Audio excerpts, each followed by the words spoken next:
in 3, 2, 1, go. So as you'll see, here is our White Mage, currently with a pretty hefty supply of items, and stat-wise, looking pretty darn good. You would not ever see a stat line like this naturally on a White Mage. Like, we've got most of our ability scores in the mid to high 40s. Agility and luck, they're down a little bit because, of course, they're tough to get those points in while also maxing out our strength and vitality, but we've done a pretty good job up to this point at getting as many points as possible here. So this is where we stand currently. Let's go ahead and bang out level 42. And this is going to be a tough one. It is a strong level up for HP with a guaranteed vitality point. So that is something which we need the strength point to pull. We need to get a good HP roll, and ideally we get an agility or luck point on top, but I don't know how realistic it is to get all three of those together.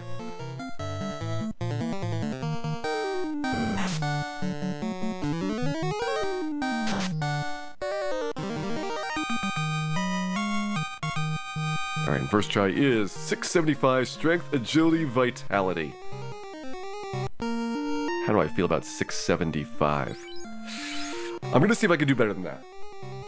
I'm gonna give up the 675. We know it's possible. It's only 28 points. Or 38 points? 38 points there. We'll see how we do overall. The most you can get is 1 point per level in each attribute. What makes fighters so good late game? Well, they have, first of all, very, very high accuracy scores. They get a lot of accuracy per level, which means they have more attacks per round. On top of that, most of their stat gains are guaranteed. So you can have, for an average playthrough, stats that are this good on a fighter and you don't have to try. White Mage has to try really hard to go and get that. Silveraxis GG, thank you very much for resubscribing there. Glad that you've been enjoying the show and the chaos defeats, which hopefully will come quickly for Dan here today. Cremate's a square. It could, in fact, be a square. I've got my hidden bingo card off to the side. And it's got 128 squares on it. We're working hard to fill it. Alright, 674 vitality.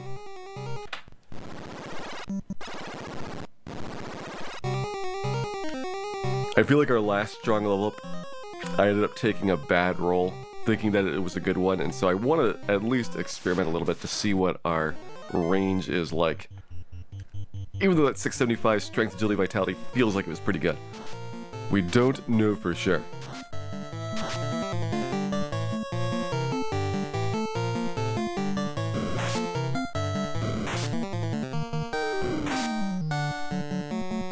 Well, Dan's back up, so he's still in it. Don't have to reset. It's the rarely seen stun touch through the ribbon. I mean, unless you're Dan, then you see it all the time.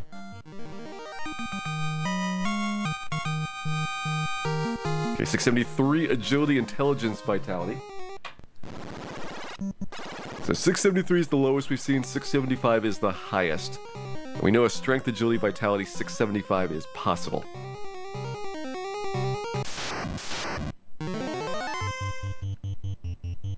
Gonna feel really bad if 675 turns out to be like the maximum. Be like, ah. If it's a second best, I might even still feel bad. We've confirmed it's not the worst or the second worst overall. So it's at least in the middle. Hey there, Candace Jane. Welcome in, and thank you very much for the good wishes. We will need them. And our remaining level ups here is our second to last strong level up. So at least from this point on, we have to worry about the strong level up rolls as much. Alright, 674 vitality.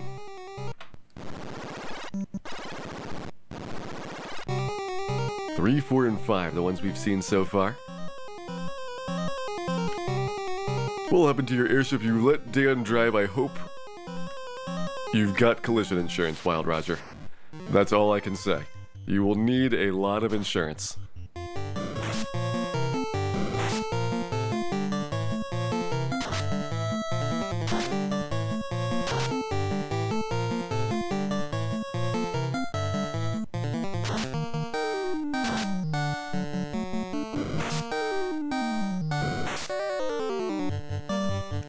Although I think solo, Dan has done surprisingly well. I think he intentionally fails in front of others, just to make sure that his reputation remains intact. When he's by himself, he has less loose interpretations of what is required of him.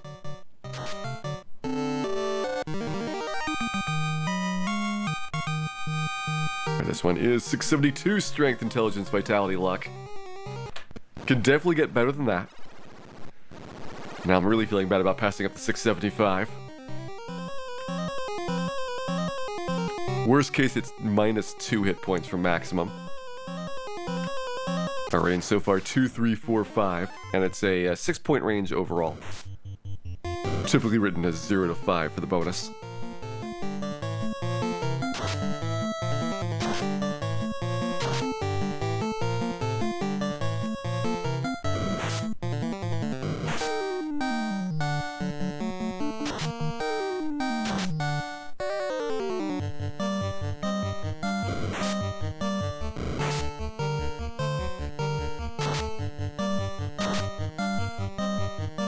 Dan continues to wildly and with great abandon black shirt everything he sees. He's been using that constantly. I'm glad we picked that up. Even though we're losing defense from the lack of a pro cape, taking 16 more damage on these bad men hits, it's worth it for the speed of the kills. Alright, 674 vitality.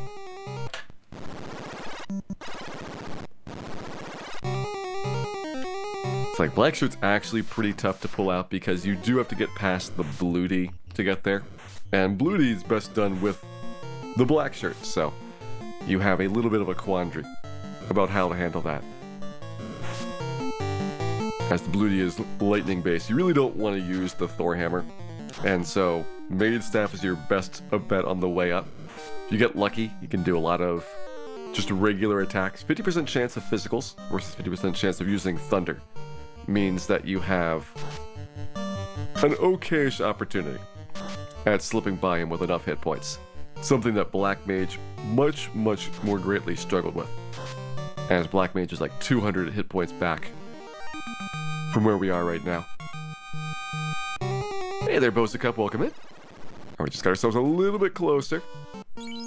407 away now. Catman not big enough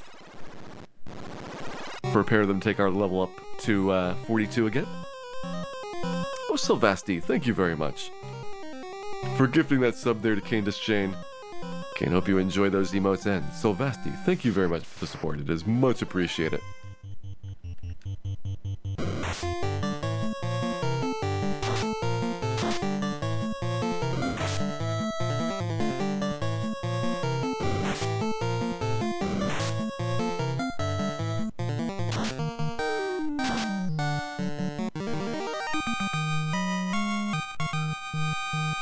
Alright, 673 agility vitality. Still have not seen outside of 672 to 675 for the HP range, so there's at least two values. So we don't know which end of the range they're sitting on, which makes it very difficult to accept anything besides a 675 right now.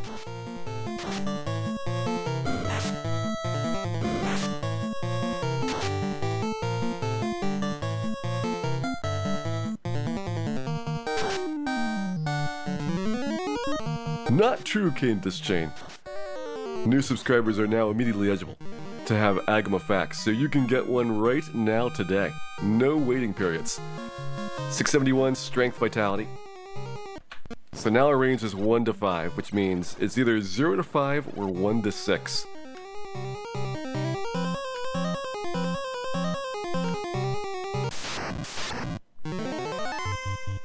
I really feel bad about giving up the 675 SAV now. Really feeling bad.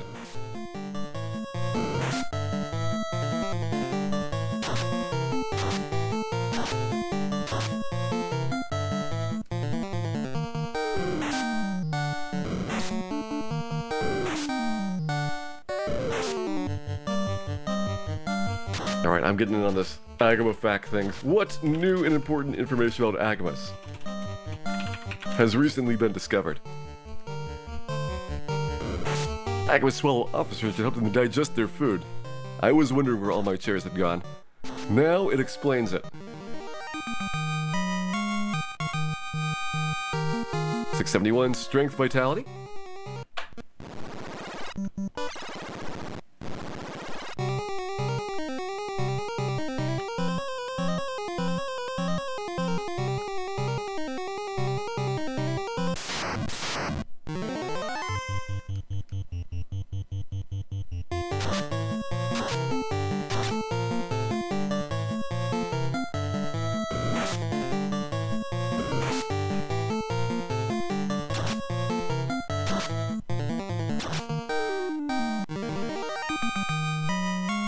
And Dan, meanwhile, ignoring this nonsense, keeps going. 673 agility, vitality, luck.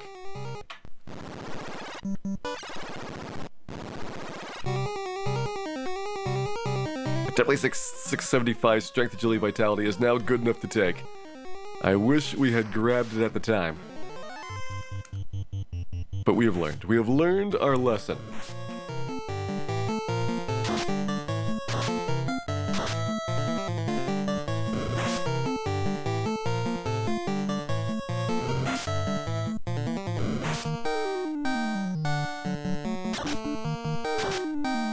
I'm gonna need an update on the potato cannon, Max.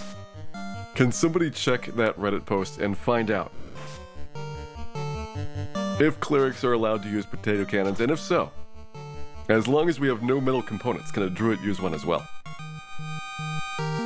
675 intelligence, vitality, luck. I am still not convinced that you could build up sufficient pressure to launch a potato at that velocity from an entirely wood or glass construction.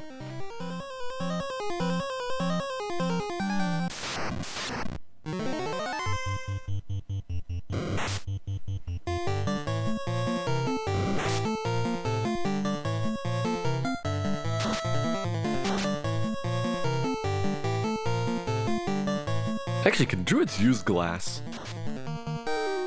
Why wouldn't they just make really, really sharp bladed weapons out of jagged pieces of glass, if so? This may also need a rules consultation.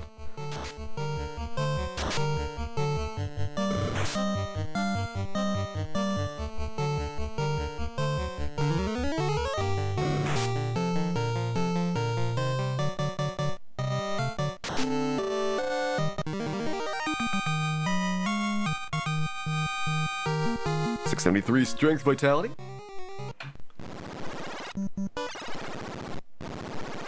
Druids can shoot bears. Alright. I will need evidence of this. I believe full-size bears. But what if the bears get really, really tiny? I think that'll cause some problems. Is Dan more like Yang or Edward? Dan is in many ways like a potato. Frequently used as a projectile, and delicious.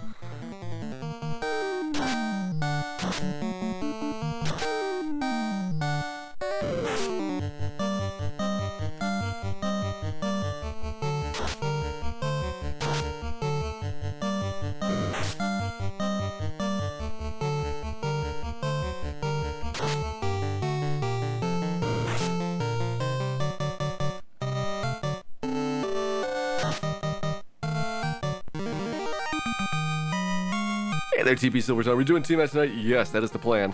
Alright, 673 strength, vitality, luck.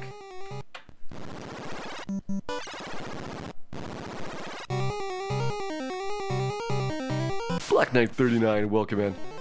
Hope you're having a wonderful, wonderful Wednesday here.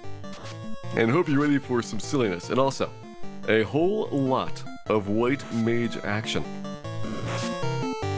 Hold out for a Savile. I would go back and take that 675 strength, agility, vitality right now. I have learned my lesson. Alright, 674 vitality, luck.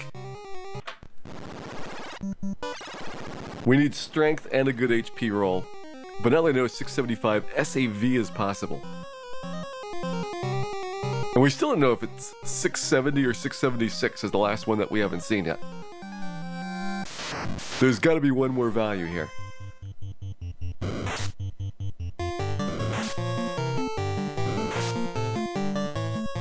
Why is strength so important? Well, we have to hit things with the Masvune. So we have 2 bosses that we need to Masvune, Tiamat 2 and Chaos. And you better have a lot of strength or else that Masvune is just going to do basically no damage. Because you only have 4 attacks per round, you've got way less damage output than you would think compared to your typical fighter who's going to go there with easily 8 attacks per round, that same Masvune. And the Black Mage, who also had 4 attacks, got fast. And the Red Mage got fast as well, so they both had 8 from that perspective. So this is the first time you're in really a big pickle for Masvune damage. Alright, 675 strength, agility, vitality. I'm taking it. I am taking it.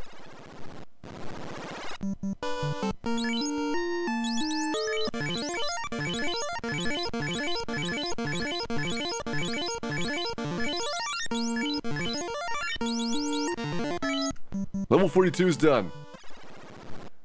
Get back in there, level 43. This one's a guaranteed strength point. We might have missed 1 hit point there. I'm okay with it. I am okay with missing 1 hit point potentially.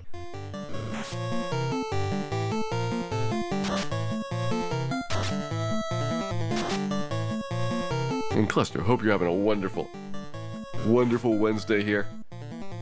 And ready to sit back, relax, and enjoy the soothing sounds of Dan's extremely Thor hammer. Also, watch this power staff hit. Watch it! Wait, I don't have the power staff equipped. Never mind. We took the power staff off temporarily. It's okay, it still was green. Dan's hands have been stained green by the power staff being clutched to them all this time. Hey there, Vince Nitro, welcome in. Hope you're having a wonderful and phenomenal Wednesday here as we do our solo White Mage.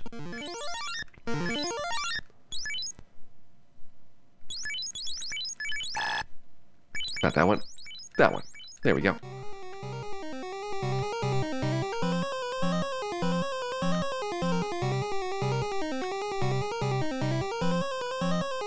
Do you have any way to leave after getting the Masvune? Nope. You have to get the Masvune and finish the game all in one go. It also means that you can't go back and refight the bosses to save on resources on a second trip down. It's got to be beating everybody with your minimal setup, and then also getting the Masvune and walking back up to Tiamat and taking Tiamat out and taking Chaos out in one fell swoop. It's a rough one. Hey there, last calls. When are we going to be done with this run? Probably in a minimum of 4 hours and probably a maximum of 8. So I would guess that we will finish sometime on Saturday. What time on Saturday? I can't be certain.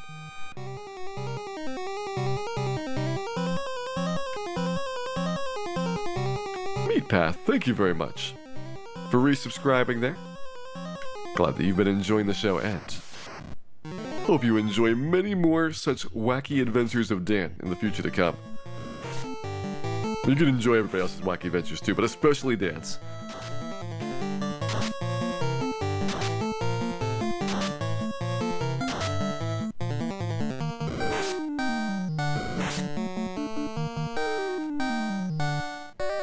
But I guess we've got a very slim shot of finishing tonight, but considering that we have to get through 8 more level ups and beat Tiamat, I think it'd be very tough to also do a Temple of Fiends dive at the same stream.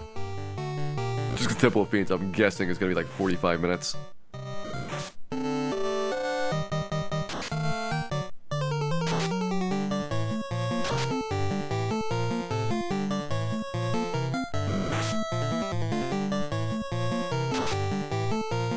Alright, getting a little bit worried at the rate at which these catmen are running. Starting to get a concern that we might not be able to fight them for 2 minutes more. The reason why I'm not using the defense sword here is because I'm actually worried about the monsters starting to run, now that we're in the 40s.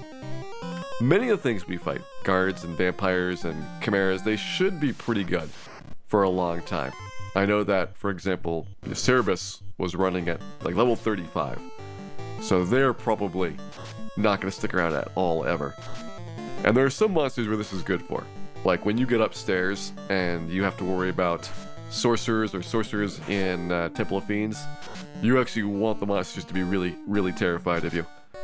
Makes the trips through here so much safer. But for leveling, it's not nearly as good.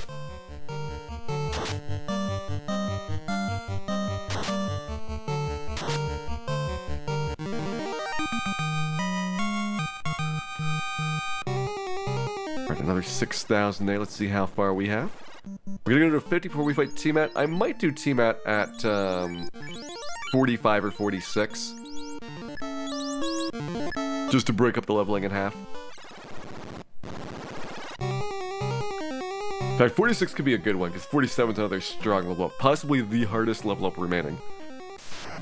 It's an agility, luck, strong level up. So, I need a strength point, I need maybe a vitality point, and I need a good HP roll. And that's far enough up there where it might be reasonable to trade a vitality point for a better HP roll, because vitality point at 47 gives me 1 extra HP. I think 1 extra HP. Yeah, should be 1 extra. Might be 2, but it should be 1. And so now our range becomes a lot more critical for the strength plus the HP up. Jim Star Killer, welcome in. And thank you very much for those good wishes there. Hope you're having a wonderful, wonderful Wednesday here. Welcome also to Within Wheels and Metal Gear Flex. Hope you're both having a fabulous day today. And ready to watch the adventures of Dan, the only, forever, White Mage.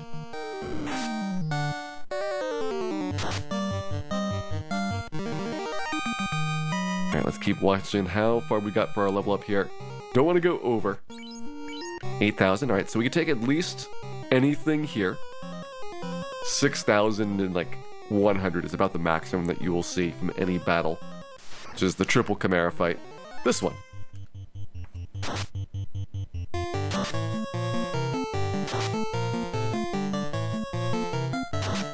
And after this, almost everything in here should get me a level up as the follow-up battle, except if we get a bunch of Medusas or Catmen that run away.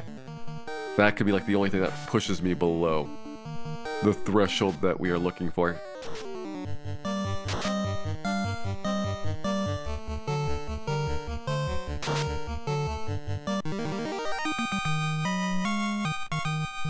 Here we go, 6192, and let's get our save in so we can start grinding out level 43. Again, this is going to be guaranteed strength. We want the vitality point and either agility or luck. No KFC at Melmont. I can't believe that they don't even have extra crispy fried chicken. But I can believe that it's not butter. That is all that you can believe about Melmont. Max Plus Pi, welcome in. Hope you're having a wonderful, wonderful day today, and thanks for dropping by. Melmont sold chicken at the clinic. That seems dubious.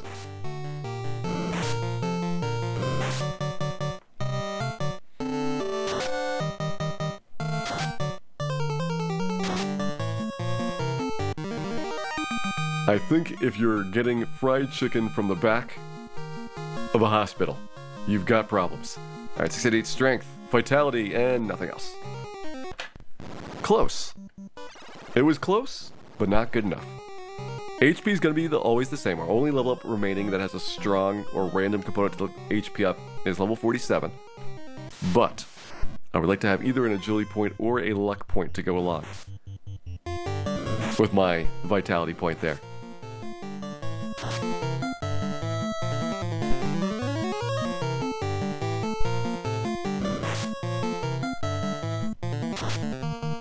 Nobody expects the Melmont fried Agama. First of all, because Agamas are not found in the Melmont region. It's a pretty big surprise when one turns up. So already a dubious claim as to what that fried meat might be.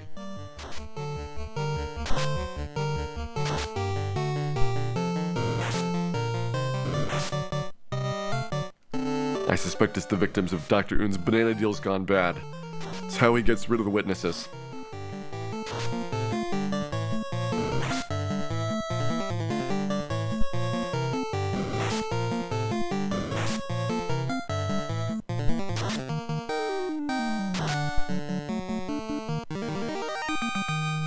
Alright, Dan, what do you have this time? It is strength, intelligence, and no. That is worse than just getting a strength point by itself. It's like getting a strength point by itself, but then it's extra insulting. Now, there could have been another attribute that got leveled up, but there wasn't. There was only intelligence instead.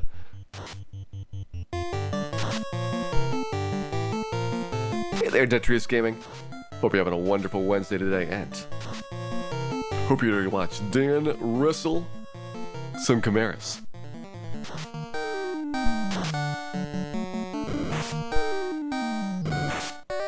Dan's actually doing pretty good. He's got his lucky shirt on. It does a lot of damage.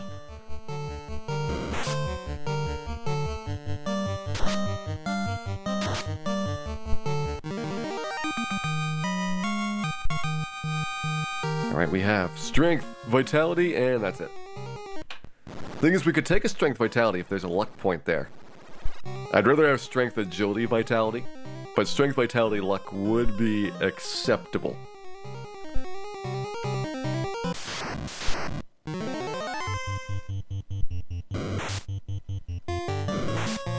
Black Mage has intelligence every single level from 2 through 50.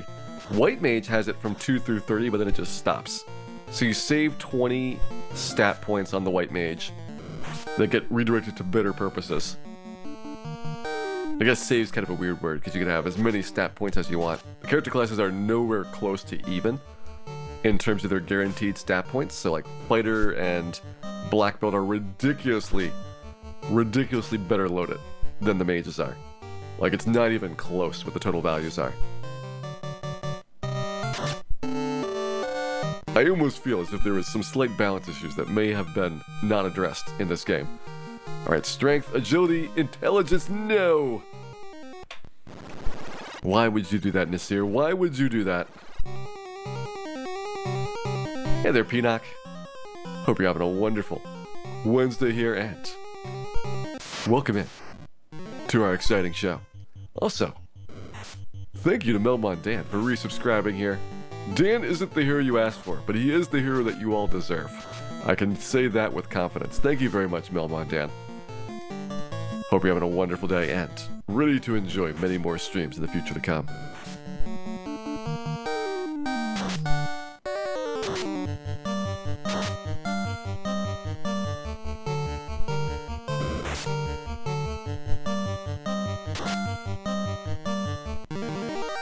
Look, you all know what you did, Shinobi. You know what you did. There's a reason you're getting Virtual Highlight for Christmas this year.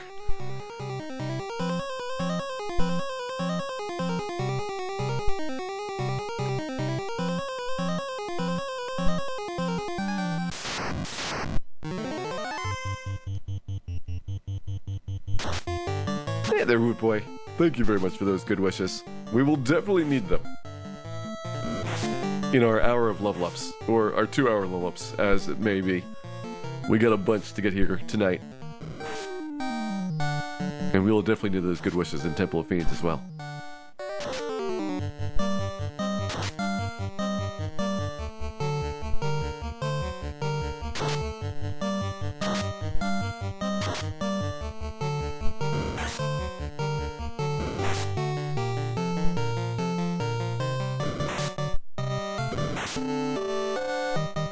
Hey there, Blue Earth.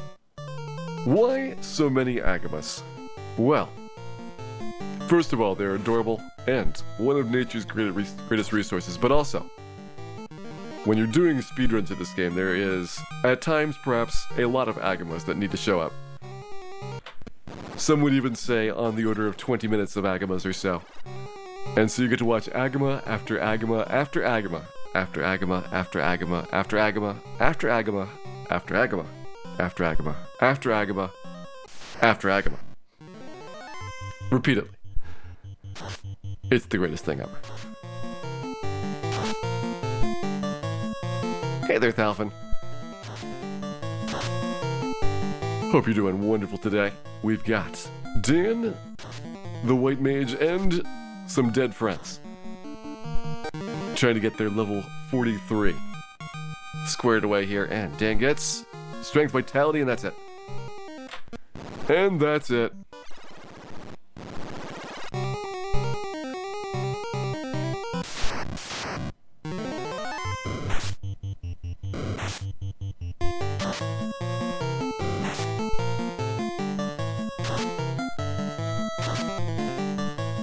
Is Dan really a white mage, or is he just covered in dandruff? Yes.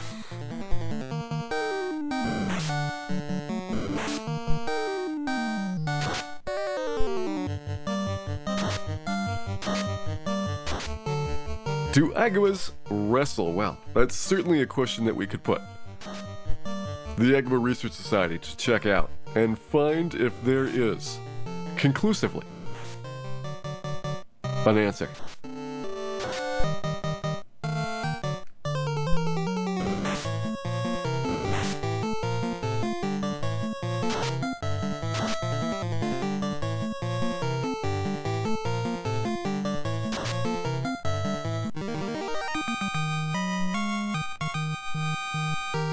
Alright, Strength, Vitality, and that's it. And that's it. Why are the animations for spells so much slower for the small enemies? The animation like this is random. It uses the same RNG values as there is for the battle itself, and it picks a pattern of dust clouds based on the RNG value. So you basically have this process where it'll keep picking ones until it hits a termination value. And it's interesting because if you actually lock the RNG in place, it has a really weird looking effect because it's splicing together a whole bunch of different dust cloud appearances. And that turns really funny when it picks the same number over and over again. It's a way of advancing the random number table by quite a lot whenever you do an attack, so that it's less predictable about how the battles are going to go. Alright, Strength, Intelligence, and Disappointment. And Disappointment.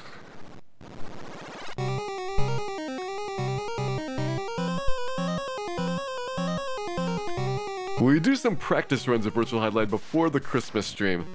I don't know what format I'm going to do for Virtual Highlight quite yet.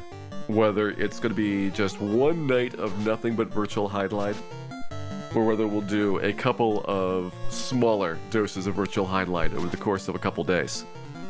It'll definitely happen the week before Christmas, so that'll be the time frame for it. Maybe we'll do it in between Christmas and New Year's, who knows? All I can tell you is there will be some Virtual Highlight.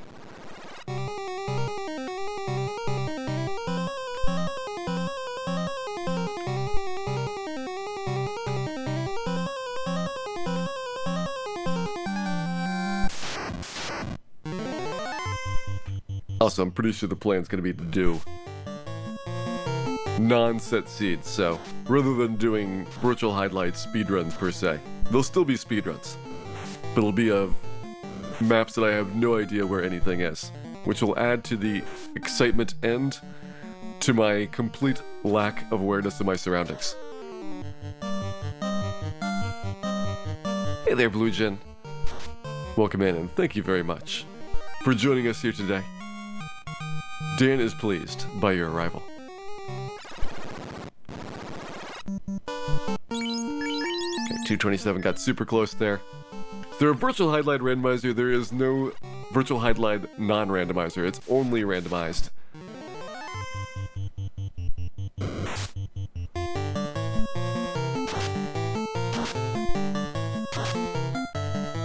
All randomizers, just an imitation of Virtual Highlight at the end of the day.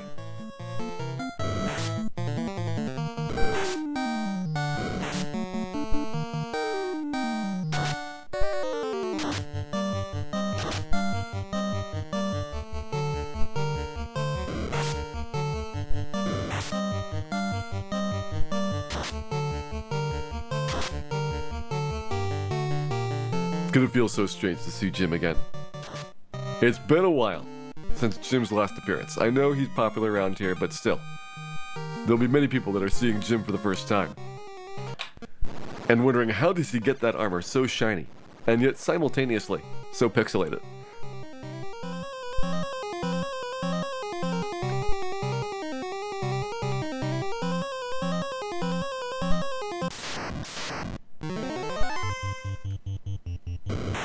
If you kill chaos without a travel spell, you're just straight 2,000 years into the past. Dan is what we like to refer to around here as collateral damage of our impending success. Sacrifices had to be made, and their name is Dan.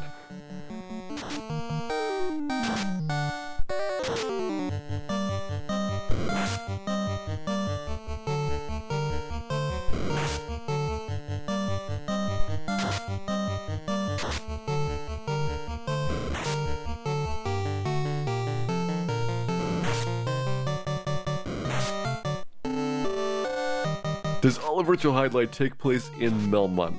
Look, Fairyland might be run down, decrepit, completely devoid of life, and full of terrible, terrible things around every turn, but it's no Melmont. Not even close. I mean, first of all, the amount of lead particulate in Fairyland, minuscule, compared to the atmosphere around Melmont.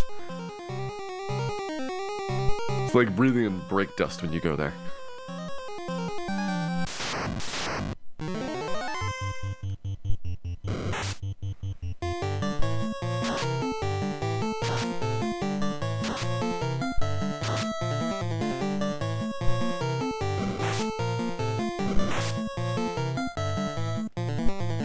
What is the goal of this level? It is SAV or SVL. I would take either.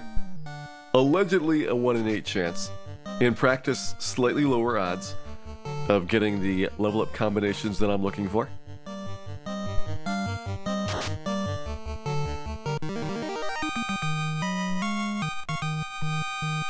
Alright, SL. No.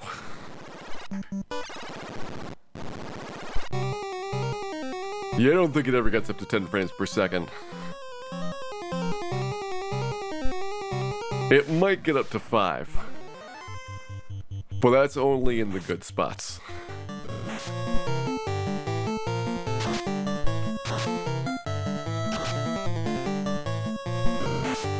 It sometimes runs at per lower frames. Sometimes it runs at less than 1 frame per second. Those are the bad spots. You don't want to go to those places, but you have to.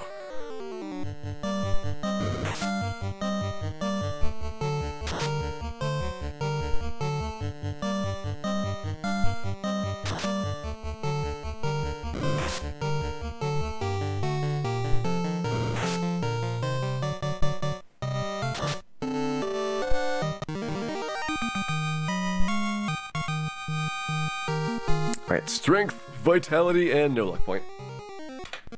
No luck point. We've seen a lot of SVs. We've seen a lot of SIs, a lot of SLs. Maybe not a single SA, which is weird. And our only triple I can think of, SAI. Also bizarre. Clearly, the problem is that we are doing this on the wrong frame. And I need to make an perfect adjustment on the killing blow to fix that.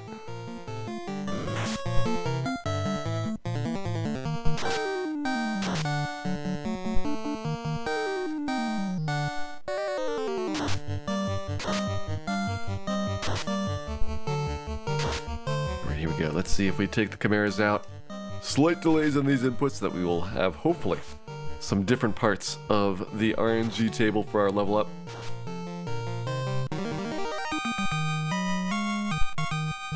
It is strength, intelligence, and that's it. Not even civil. I mean, once you see intelligence, you know that things are already going to go pretty badly for you.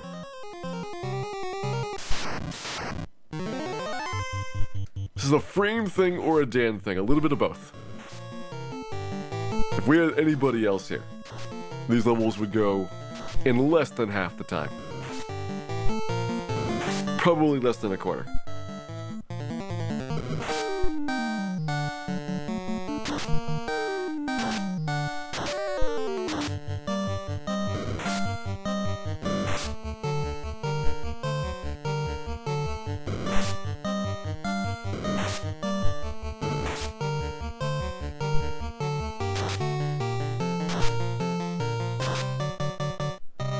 Final guard here. Give him a little bit of delay, and let's go.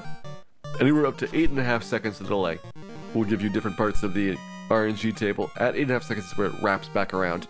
Alright, strength, agility, and didn't get the vitality point. But we got an SA. It is a better level up than we have seen in quite a while. It means the agility points do exist.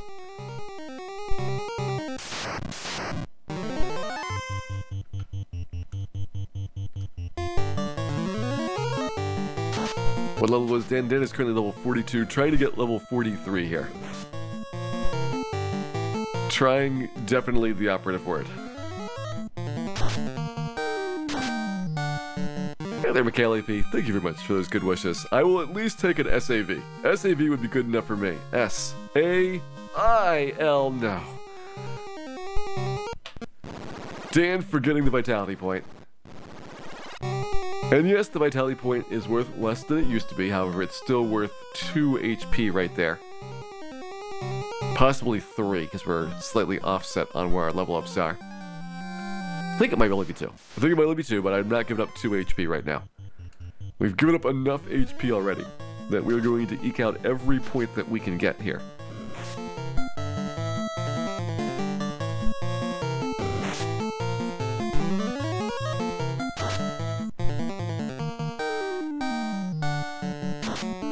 Would I need to level up Vitality and HP as aggressively if I had Cure 4? Probably not. Oh, Strength, Agility, Vitality, and Luck! Oh yes, the ideal, perfect outcome. Everything except for Intelligence. Suck it, Intelligence. You have just witnessed perfection.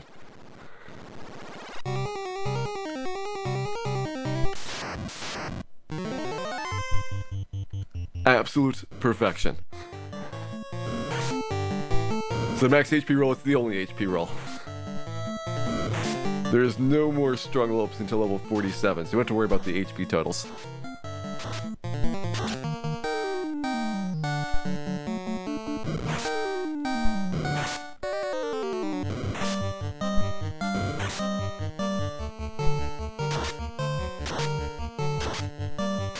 We just had to believe. The 1 in 64 SAVL right there would one day come our way, and it happened before we got the 1 in 8 SAV or SVL.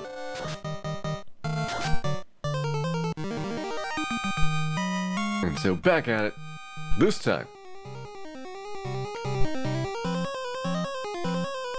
This time we got another tough grind.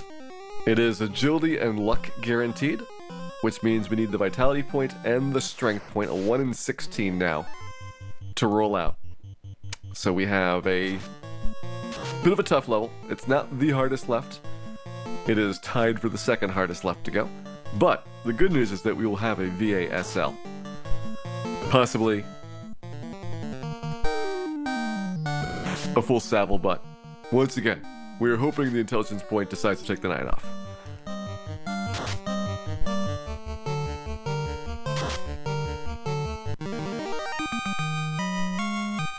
Would a level 50 Red Wizard with the Masmude have any difficulty with Warmech? You'd still have some difficulty. But we took Warmech out with a level 50 Red Wizard, Red Mage with the Sun Sword. And that was like, what, 6 or so tries? It wasn't egregiously bad, and that was a Red Mage that didn't have optimizations, so it could have been slightly better.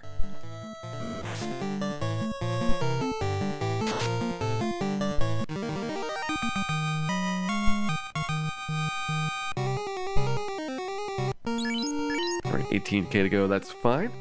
Hey there, Beyond KS. Did we just attack with a shirt? We were attacking with Dan's stinky, stinky body odor.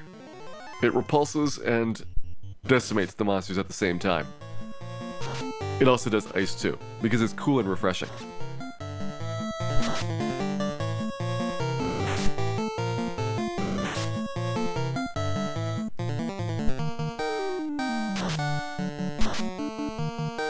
By the way, Gredic V, hope you're having a wonderful day today. It is good to see you around here. And we've got a lot of White Mage to go around.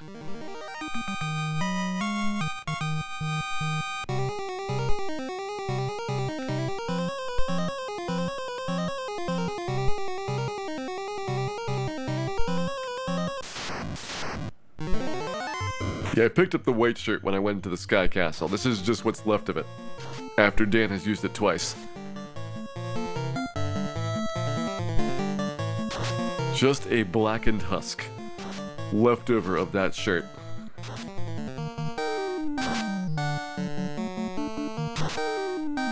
Bringing terror into the hearts of the enemies and into pretty much everyone's hearts, to be honest. Nobody is happy about that.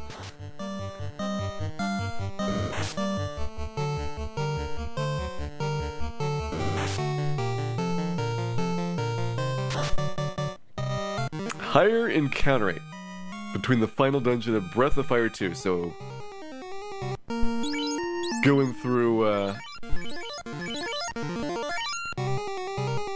Infinity or Zozo Melmont. I think the winner of encounter rates is probably going to be Dragon Warrior 4. That one definitely will take the crown.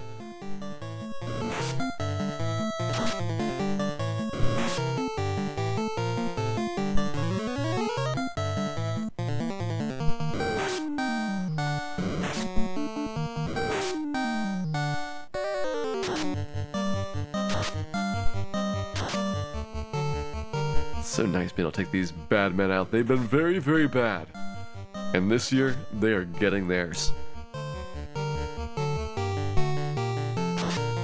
Hey, Riddick Magus, Dan still has not learned the life spell.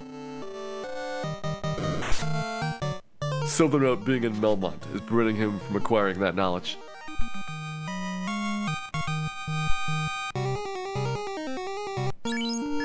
Alright, 8,000 to go, so we can guarantee at least one more fight in here. There might be a second fight required to get our level up set. Yeah, this will be most of it. This is 6,192 experience. Okay, just over 2.5 Agamas. The best battle you can get down here on the bottom floor.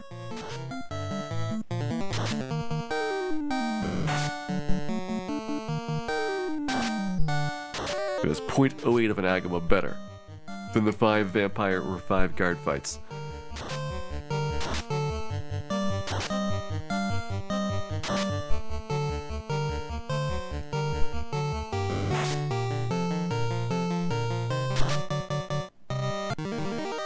Hey there, Smarty Pants.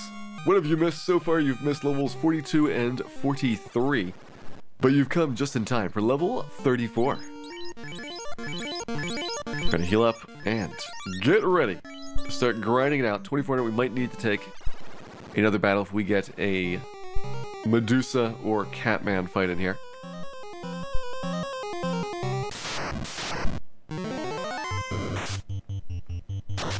Again, level 44. Agility plus luck is guaranteed. We need strength and vitality. So we are looking for a Savile level. It's going to be a 1 in 16 chance of getting an acceptable one. However, we don't need to care about the HP roll because there is none. It's going to be a regular HP level up.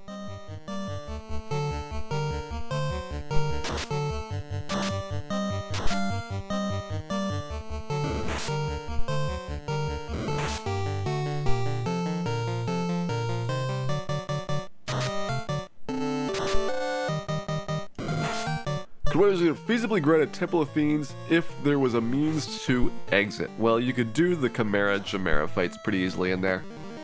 Those would be pretty good. You could do the Zombies. Let's see, we got Strength, Agility, Vitality, Luck. We did it. One try. One try and level 44 is done. Well, that's pretty easy. Clearly. High amounts of skill are all you need to be able to get your good level ups. Yeah, White Mage grinding. Chimera, it would wear you down quite fast with all of the cremates, but those are really good XP. You can have quadruple Chimera or double Chimera as really good fights. The Batman would be interesting. You take a lot of damage in that first round, but double defense and you're in pretty good shape, and that is up to 4.5 Agamas in a battle. Quadruple Chimera is like 3.3 Agamas, so it's pretty close in terms of value there. Chimera doubled, Chimera doubled is more like 4.5 as well. You get the slime fights. That could be, you know, a solid 3 or 4 Agamas at a time. There's a lot of good things in there. Zombies might be down around like 3. I think they're not as good overall as the other ones we've been talking about, but they are reasonable to be able to take out.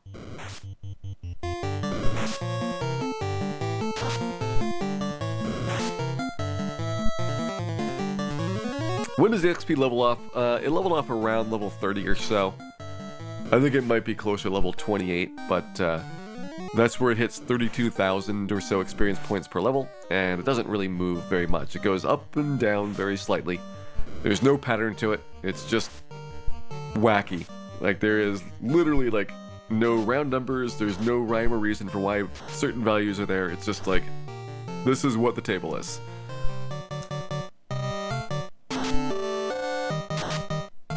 But it's only like a couple hundred up or down, so it's clearly a very flat graph from like level 30 on. Hey there, Daniel Lecter. Welcome in, and hope you're having a wonderful, wonderful Wednesday here. It's where our intelligence points went. It's possible. There is a noticeable change in the White Mage's stat patterns at level 30.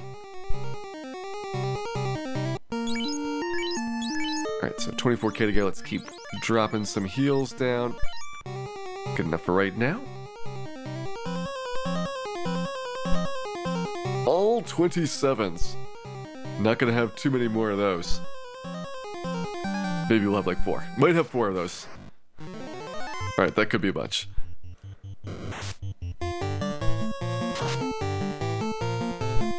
What does intelligence do in the remakes? So in the remake, intelligence will increase your spell damage, or healing in the case of healing spells. The Black Mage still has the most intelligence, so amusingly, the Black Mage is actually much better with the heal staff than the White Mage is. But the main difference is that fighter types, you know, fighter, black belt, thief, significantly nerfed using items in combat because they don't have very much intelligence. And Red Mage also generally nerfed because they're going to lag behind the pure caster classes by like 20 or so intelligence in the late game, and there'll be 2 full multipliers in terms of how the damage values work. So basically there is like a base value, and then there's an increment that adds every time you get like 10 intelligence in the remakes. And so you can kind of work out like what the damage ranges are based on that. It's not like every point gives you like a tiny fractional amount. It's got these chunky jumps.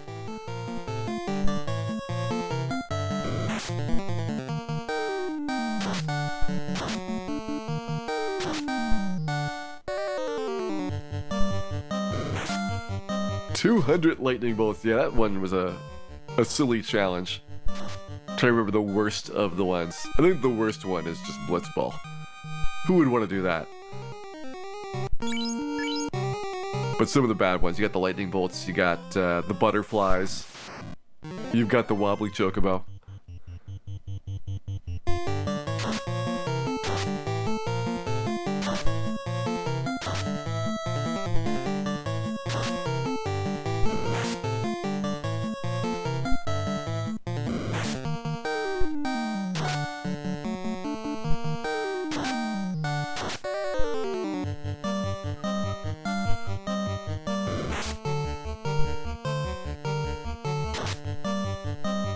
I think the annoying thing about Blitzball is that once it gets started, like everybody gets scattered around. And unless you reset your Blitzball stats to start the league over, it's really tough to find where people have gone for trades and pickups on your team. Which is why I think a lot of people just pick a team and then grind it. And not really care about the overall ones, but it makes it tough for a lot of games. Like, if you can steal some of the best players on the rare times that they are available for acquisition, then suddenly a couple matchups get a lot simpler. You know, grab a good goalie because your goalie sucks. And like 1 or 2 extra players is really nice. Ender314, welcome in. Hope you're having a wonderful, wonderful Wednesday here. You're ready to enjoy Dan the White Mage. Trying to get level 45 here. 45 guaranteed vitality point. We're looking for strength plus agility ideally. Strength plus luck as a backup.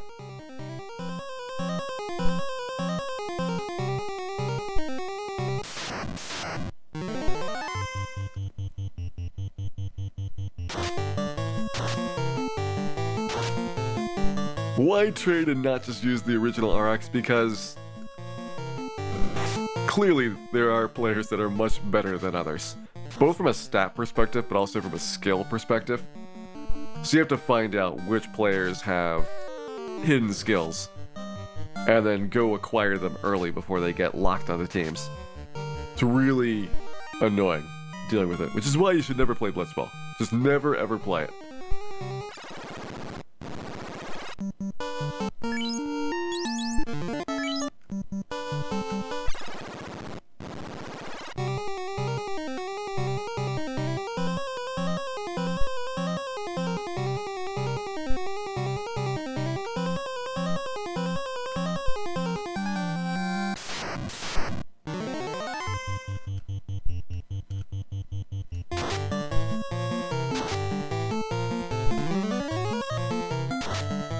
Hey, King Charizard, did we beat Kraken last night? Yep, Kraken is down, Lich is down, Carry is down, so Tiamat, our final one of the 4 fiends to get taken out.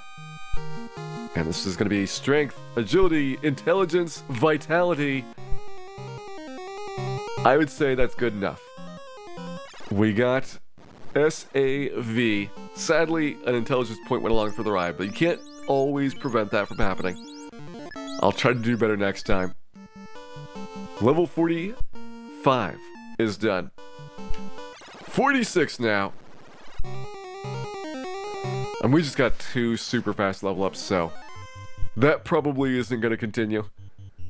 We have 5 level ups to go. 46, 48, 49 are all about equal difficulty. You are getting 1 free point, and you're looking for the 1 and 8. To be decent. Clearly the Catman not so good now. Level 50. You get agility and luck. You need the 1 and 16. Strength plus vitality. I guess you don't really need the vitality. You know what? Yeah. You don't need the vitality point there. Just need strength. Okay, 50's fine. However, the one that's not fine is level 47. That one is agility, luck, plus a strong level up. So you need strength, you need the strong level up to be good, and you ideally get the vitality point for 1 extra HP. But you can also trade that for the strong HP level up range. So it's a little bit better than your average SV strong level up requirement. So those are the ones that are left. We'll see how we do. Closing this out. We got our White Mage over 700 hit points, which is pretty nice. That's typically more than they're going to finish the game with, and we still have 5 levels to go. So we can easily get... We should break 800 here. I think we might even break 810, but it'll be really close.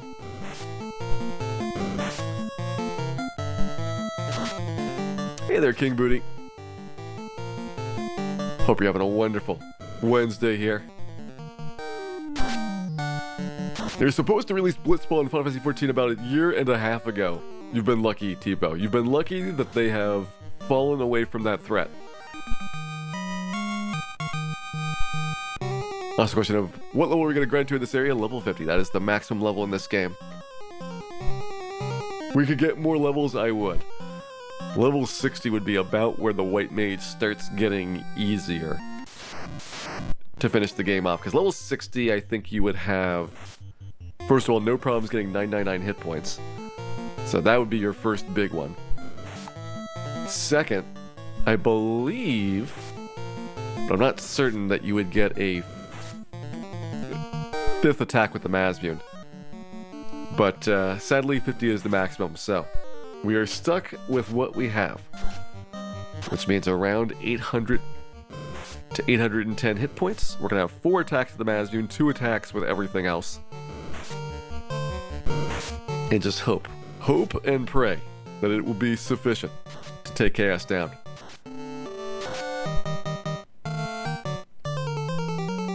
Plus 20 more points of agility and luck would be like another 2% for your first strike rate, which would be really good. Would definitely enjoy that.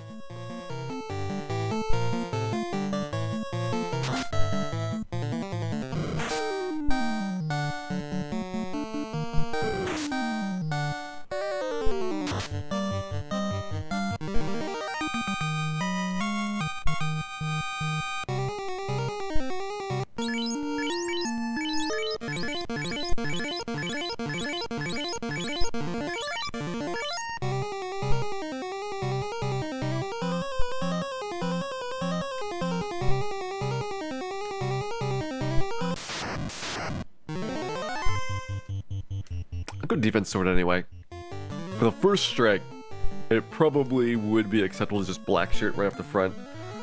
Take out the Nightmare's usually in 1 hit. Badman though is going to hit you probably 150 damage by the time that you take him down. And so speed wise it's costing you a menu trip and probably like a couple cure 2s.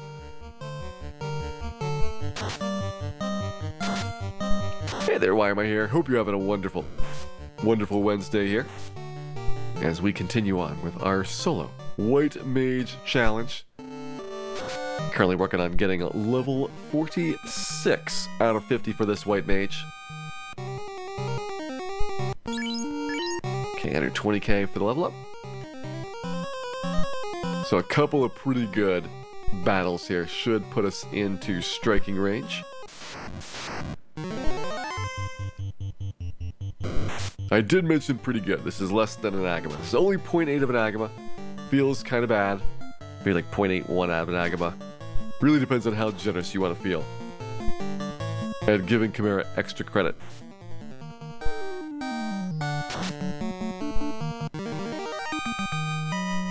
How's the ring going so far? I would say we have done pretty well with our leveling in general.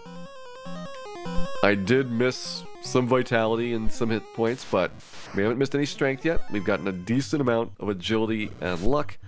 Obviously both of those you wish you always had more, but those are lower priorities than strength, which is number 1. Hit points is number 2. And then agility number 3, luck number 4.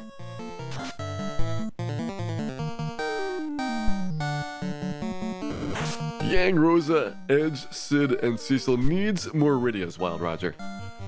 If you could get at least 3 Iridias, I think that would be an improvement.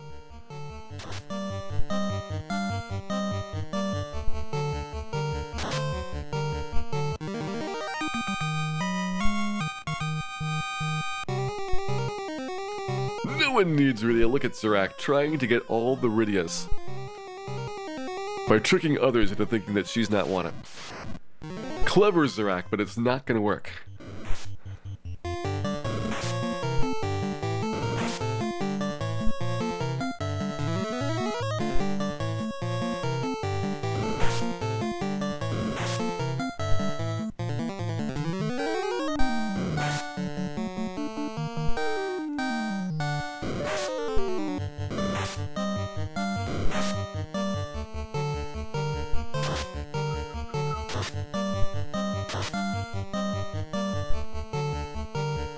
Alright, Dan mostly beaten up, but he should be fine.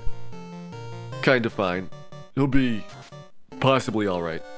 I can make no promises about Dan in the future, but for this battle, I think there's a chance that he might survive.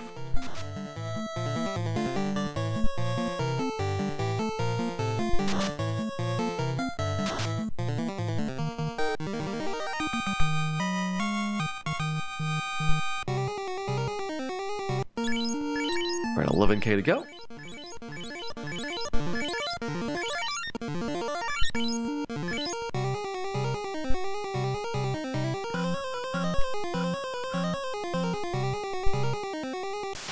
Currently sitting at 715 health. I feel decently good about that. Again, 5 level ups to go, which means you got 5 base level ups worth of vitality bonuses. And at this point, that's actually a decent amount of HP. On top of that, we got one Stronghold, which can add up to 25 additional hit points. We're going to try and get all 25 when we roll that one out. Technically, I think you can get 26, but I would probably take 25. It would be considered minimally acceptable. Alright, 7,000. We can definitely take one more fight. Again, the biggest fight in here, 6,192 experience from the Triple Chimera battle.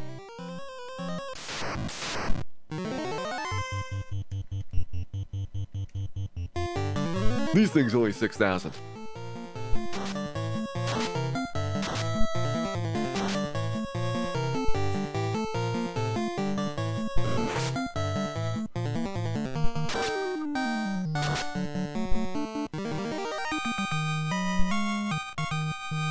Alright, good enough.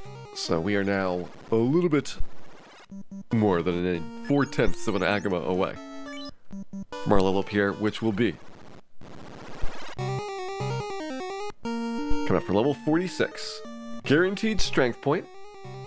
So we're looking for agility, vitality, or vitality luck. We really want to be picky. It'll be agility, vitality as the preferred one. The vitality luck wouldn't be bad, and it would speed us up. If we get agility, vitality, and luck, we'd be partying in the streets again for another 1 in 64. Hey there, Shenlong 234. Welcome in, and hope you're having a wonderful, wonderful Wednesday here. Dan used to struggle against imps, and still does. Dan's imp phobia has been a lifelong problem.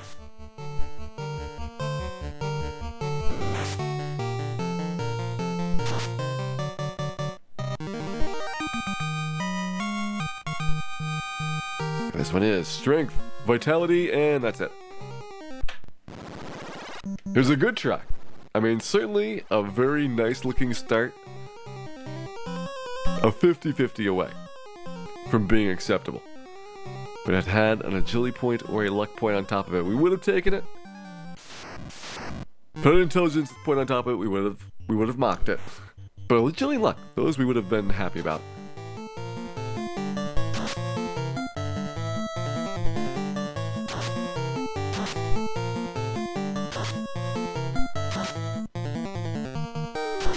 The question we're going to have to find out pretty soon here is a Saber Tea at least 4/10 of an Agama, because we're probably not going to get a lot of Medusa kills.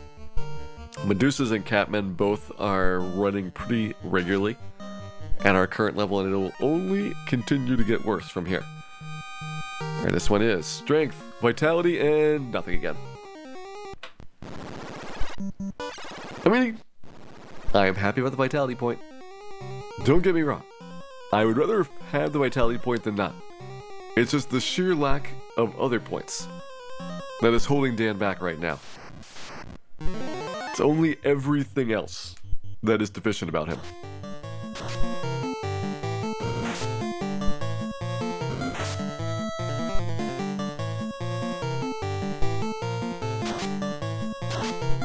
Has Dan ever really had a point? That's not the point, Thalfin.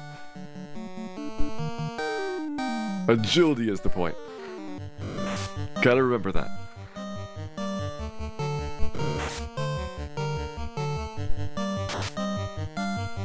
And let's see what our points are.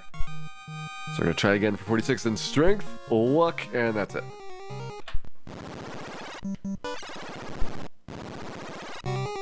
See, clearly things worse than strength and vitality.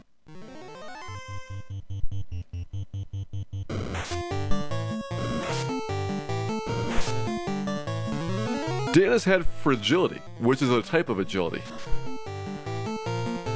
I'm pretty certain that's true. Don't look it up.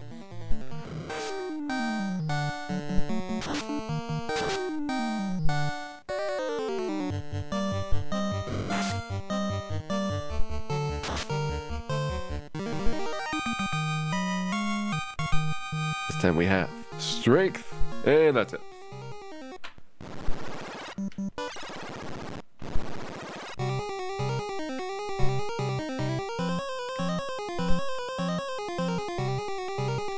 They might not have anything else, but he does have a lot of burly muscles for a White Mage.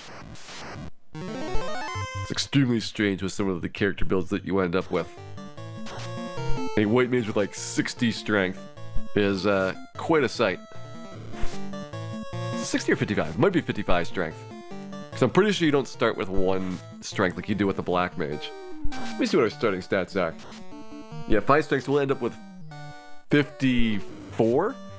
It's weird because it's 5 at level 1, so we only have 49 level ups on top of that. Could have had as much as 59 vitality. I think we'll end up with 57. Might just go for 56 because we don't actually need the vitality point at level 50. And as much agility and luck as we can carry. Alright, strength, agility, vitality, and acceptable. I am taking it. We've gotten level 46 done. And you know what? That is probably a good opportunity to take out Tiamat. Let's go ahead. Head up to the top of Sky Castle. I don't know if I can reasonably get things along the way. The other question is, where do I want to enter into the encounter cycle? So it's going to be Guard, Vampire Guard at the start. So those are fights that we could do.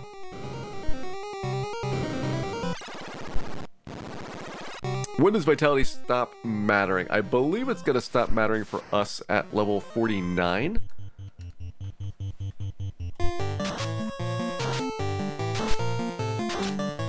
Is a guaranteed Vitality point, so that's a uninteresting one to look at. 49 I believe we don't need, and 50 we definitely don't need. But we might get them anyway for completeness.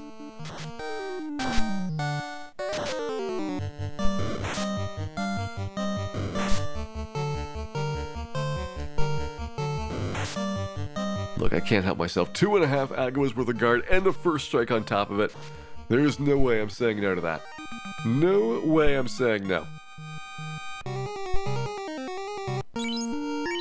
But I do feel nervous now that I've gotten that 23k to work with here. We've got the Blue D fight force, that is 4,000. 2 Agamas with Vampire. You know what? We're fine. We're fine with HP. We're fine. I don't need to grind it.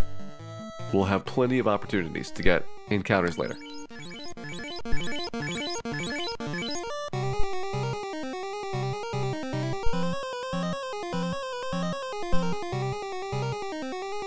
Which I guess means, well, I'm gonna say we could put the Pro Cape on, but I don't really need to do that until we do past the Blue D, because I need the black shirt to take out the Blue D most efficiently.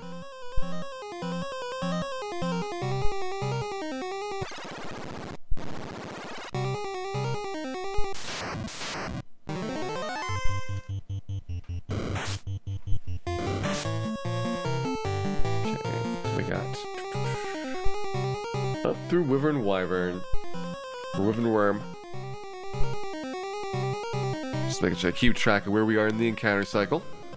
We're actually going to be early going into War Mech section, so we've got to make sure that we do extra delays to avoid running into them.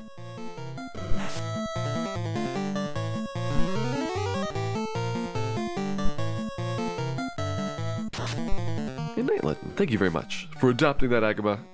I'm glad that you have chosen to bring an Agama into your warm and loving home, particularly how warm it is once the Agama starts setting everything on fire. Thanks again. Quit thundering.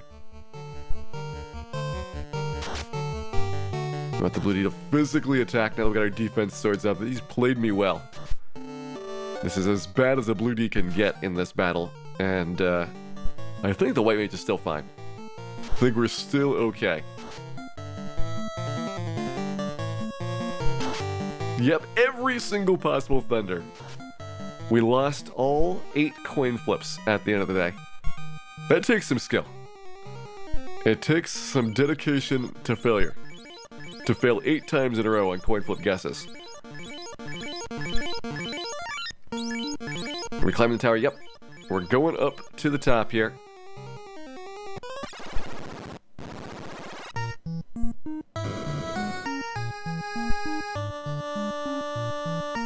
We have all the items that we're looking for, so it is just a walk smoothly into greatness. Alright, since I don't want to do an eye fight, our pal the eye is great to hang out with, but he has forced experience, and we're trying to avoid that. Could delay a little bit here on this floor for a Gurnaga fight.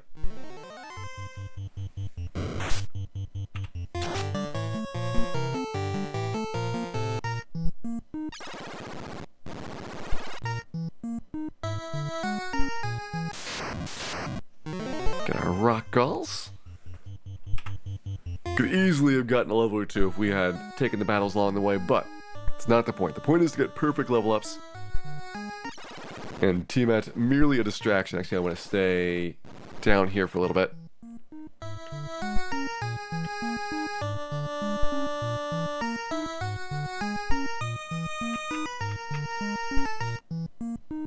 You know what? What if I don't stay down here? What if I don't? And what I'm thinking is that we could actually just tank sorcerer battles now. Because sorcerers should mostly run away from us. We'll see if we are correct in that belief. Let's go up and to the left. Up and to the left.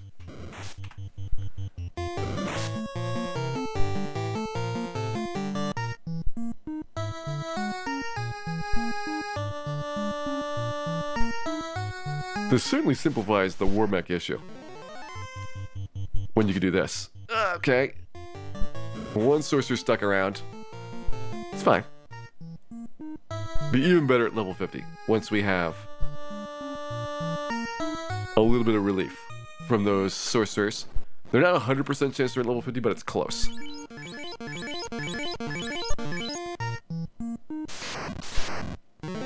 Got the Gurnaga air fight. I think there's another one of these next. The Nacho Slime and Air. So plenty of battles here to take. Although clearly, there's going to be a lot of encounters. This is the highest encounter rate floor in the entire game. Second highest is Tiamat's floor in Temple of Fiends Revisited.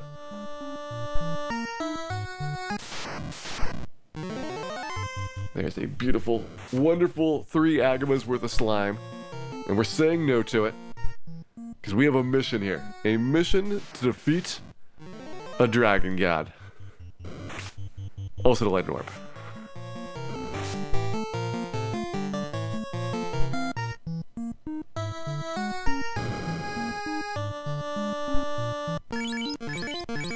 Alright, time to get all healed up and make sure we got our Bane sword back on. We don't need the power staff for this.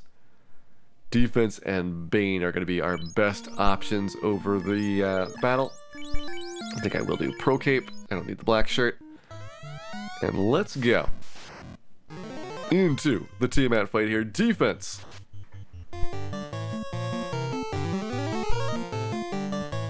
Double defense. And now it is Bane time. Dan with the Bane sword. Ineffective. Blizzard. Dan with the Bane sword. Ineffective. Dan with the Bane sword. Ineffective. Dan with the Bane sword. Ineffective. Dan with the Bane sword. Ineffective. Dan with the Bane sword.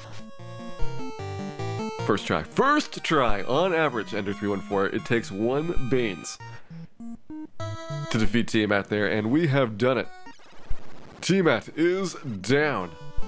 There goes our 4th and final fiend. In theory, we can now go into Temple of Fiends, but we need to get our remaining 5 or 4 levels first. Yeah, 4 levels to go. 47, 48, 49, and 50. And so I think what I will do is head back to the Corneria, refill my healing potions, and then come back to get those 4 levels done.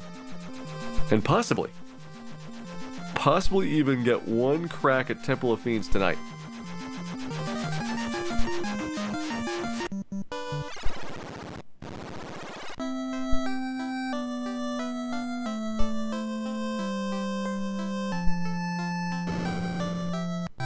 Hey there, Linkario man. Hope you're having a wonderful day today.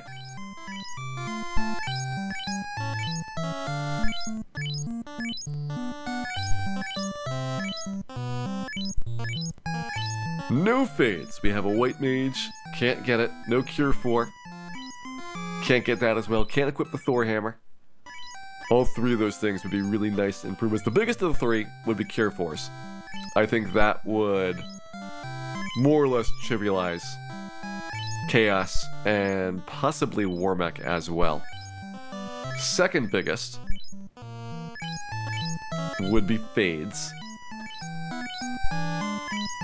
And then it would be nice to have the Thor Hammer. It would certainly help with the battles on the way down. So you could say Exit would be pretty big as well. If you had Exit, then you could grab the Masvian and redo the Fiend fights with it.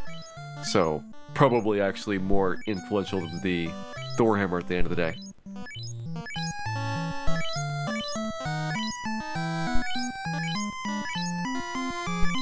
Hey there, Horshinuk. Welcome in. Hope you're having a wonderful, wonderful Wednesday here, and ready to enjoy the sultry sights of Dan purchasing all the potions that the shop has.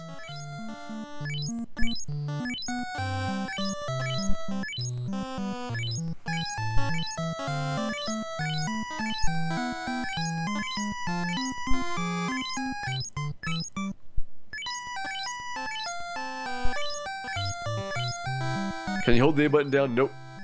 You gotta hit the A button 3 times for every potion you want to buy. With a certain rhythm. If you hit it too fast, it'll ignore your inputs.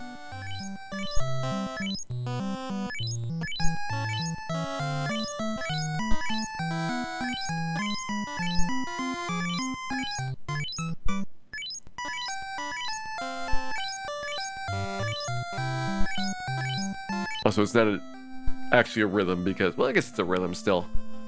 All 3 of the presses have a slightly different timing, since it's based on how long it takes to paint the screen. The longest paint is going to be for the list of items. Then you have the list of commands. And you finally have whether you're going to buy, sell, or exit as the 3rd one. So yeah, it's kind of like a rhythm, but only if you are really, really crazy. There we go. Heal potions have been stocked. Let's go ahead. Cabin up. Head over to Mirage Tower for the last time and get our final remaining level ups. Alright, to 47 we need 15,000, which is actually about a little bit less than half of the level up. We got a decent chunk in Mirage and Sky there.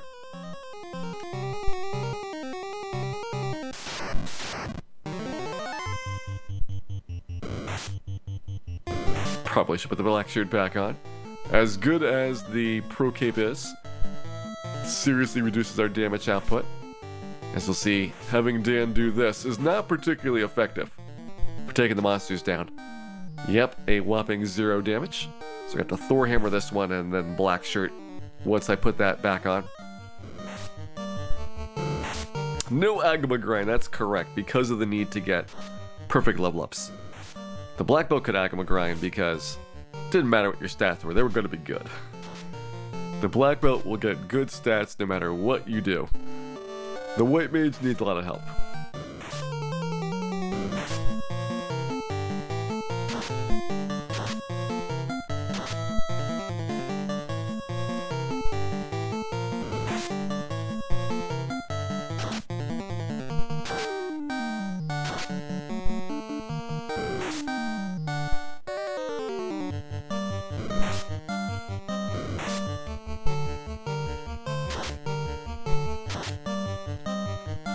Just an okay man. I've seen worse men.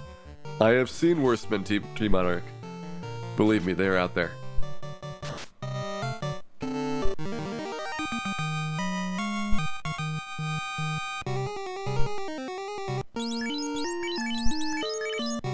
Right, there we go. We got that back on. Sadly, the Pro Cave doesn't provide a lot of protection against vampires. Gonna be one of the worst things that we have on the way down. When you get around to Tiamat's floor in Temple of Fiends, that's when things are going to get rough for the random encounters. Hey there, Tundra83, welcome back. Hope you're having a wonderful, wonderful Wednesday here and ready to enjoy some more adventures of Dan the White Mage.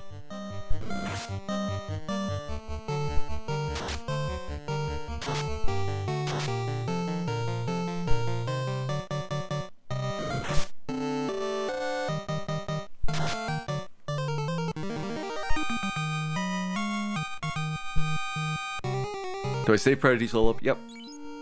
We'll typically have to grind out the level ups for a little bit to get the stats that we need. In this case, we know it's going to be a tough one because we want the strength point and we want a really good HP score as well, which may or may not require getting a vitality point.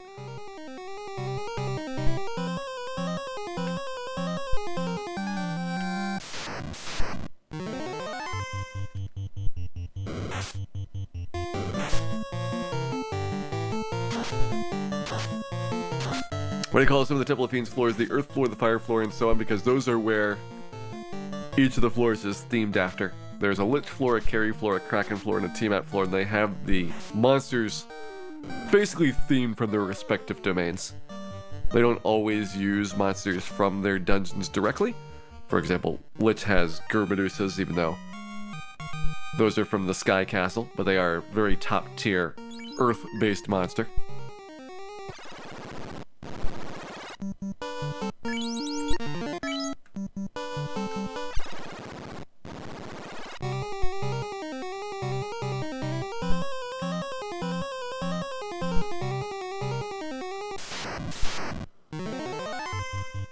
Catman probably not worth it at this point. As you can see, Catman absolutely terrified of the smell of Dan. Some of them are enraged. Some of them are, in fact, quite angry. But most of them are just terrified.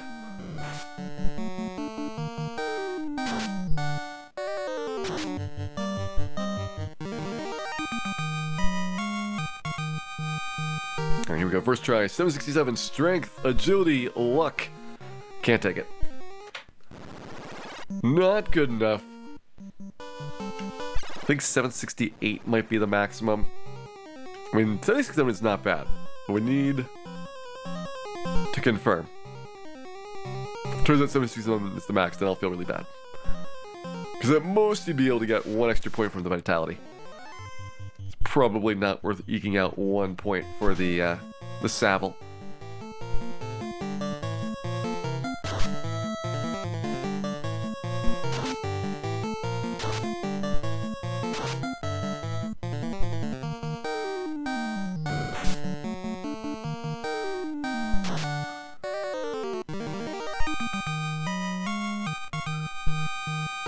Alright, 767 strength, agility, luck again. It's being insistent, and yet I am saying no. I am holding out for something better, which might be a bad idea. I fully admit, these ideas may have been directly conceived, if not polished, in the town of Melmont. But they are what we are going for on these level ups, at least to start with. The potholes in Melmont could swallow an ogre. That is an exaggeration, Enter 314. The biggest potholes in Melmont are probably no bigger than a hyena.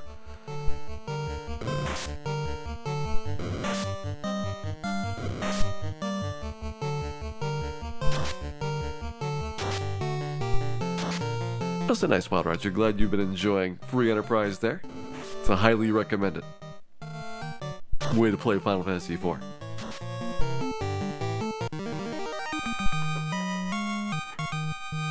Alright, 765, strength, agility, vitality, luck.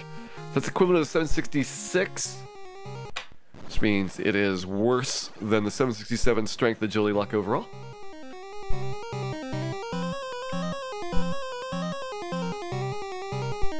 We confirm that it's worth 766.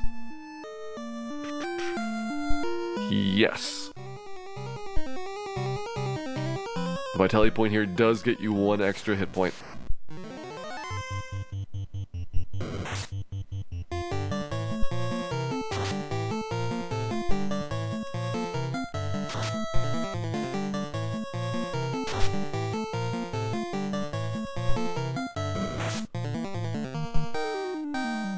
A long time ago, vitality was really, really influential, but now that you're in the late game, it's about a quarter hit point per level up.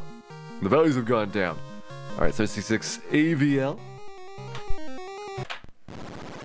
Missing its strength point, so we definitely can't take that. And so far, all we know about our HP range, 765 to 767, doesn't tell me much about whether a 767 Sal is as good as we're gonna get here. I would like to know more about either the low end or the high end. Would you give me information about the opposite side? Because we know the distance across is 6.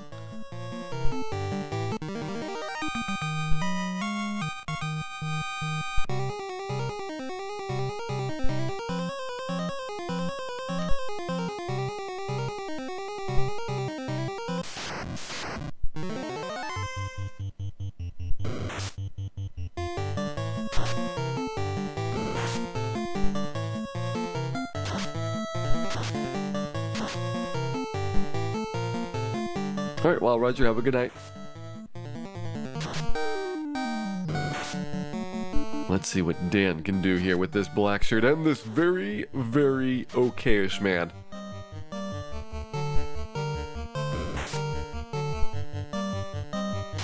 Is Dan destined for greatness or destined for Melmont? Hey there, Captain Time. Welcome in. Hope you're doing well here today. I'm ready to watch Dan the White Mage get a 764 SAL. Definitely is not acceptable.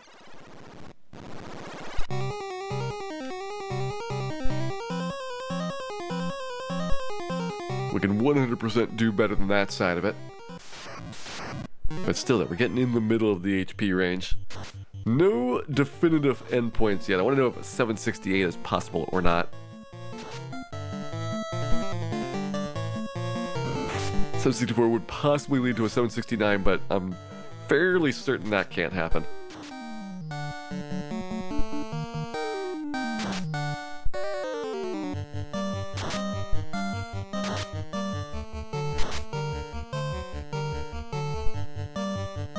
Sandbag has an idea. What is your idea, Sandbag?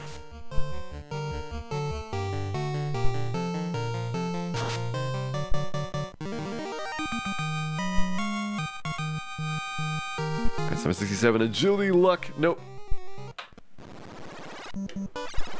Speedrunning Final Fantasy with the randomizer. Fast mods. There is a group of people that do that. If you go onto the randomizer Discord, there is a forum for the vanilla-ish leaderboards, and that is basically people that have tried to do vanilla Final Fantasy, so not randomized, but using all of the improvements from the randomizer.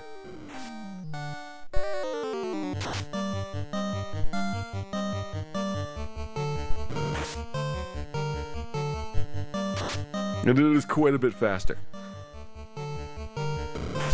You could probably do the game in about half the time as it would take normally.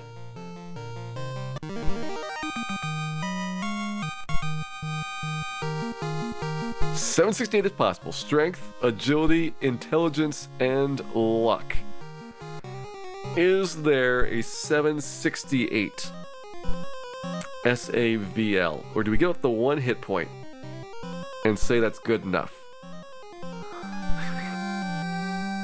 Let's fight for the hit point. We're gonna fight for the hit point for a little bit. We know 768 SAL is there.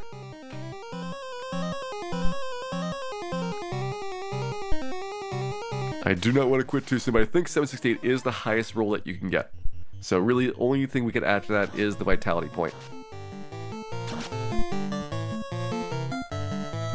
Let's say we go up to 28.25 on the clock. And then we will accept a 768 SAL. For the first time in a while that we've been able to be super picky about the level up. We had a bunch in a row that were going to be moderately tough and ended up being incredibly fast. We just got lucky for a bunch of level ups earlier today, which is why we've gotten through most of the 40s as quickly as we did. Let's just go to 2820 on the clock and then go for the 768 Sal. 766 SAL. At least 2 points down from maximum, possibly 3. Okay, I don't think 769 is possible on this level up.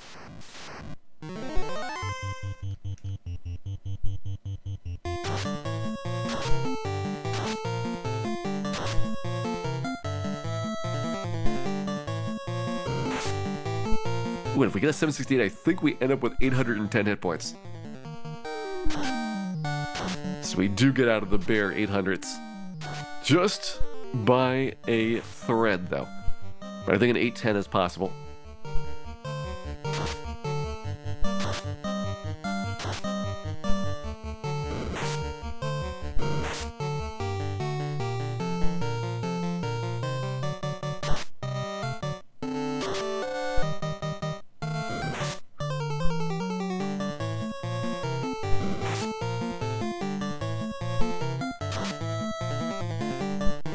Alright, what do we have here? It is 764 SAL. That's definitely not a good one. We see a 763, then we can confirm 768 is the best we can get.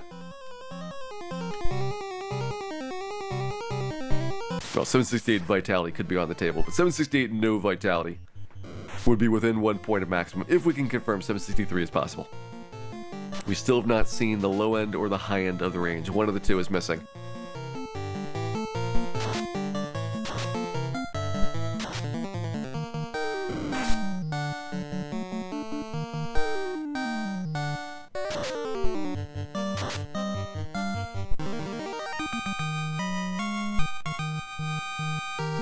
$766 and ale.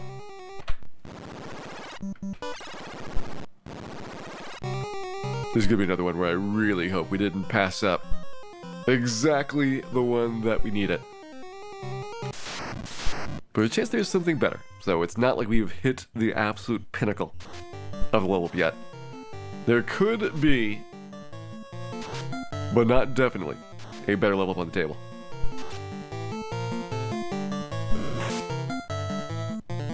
Hey there, Katronkowski. Welcome in. And hope you're ready for some solo White Mage action, because that's what we've got. Well, we've got Dan, but he's kind of like a White Mage, only squishier.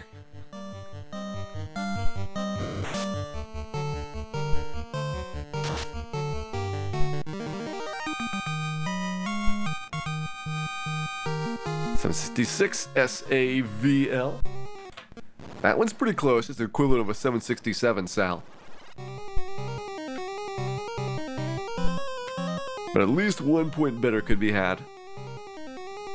Yeah, we're going to 2820 on the clock for the 768 Savile. Then we'll take a 768 Sal after that point.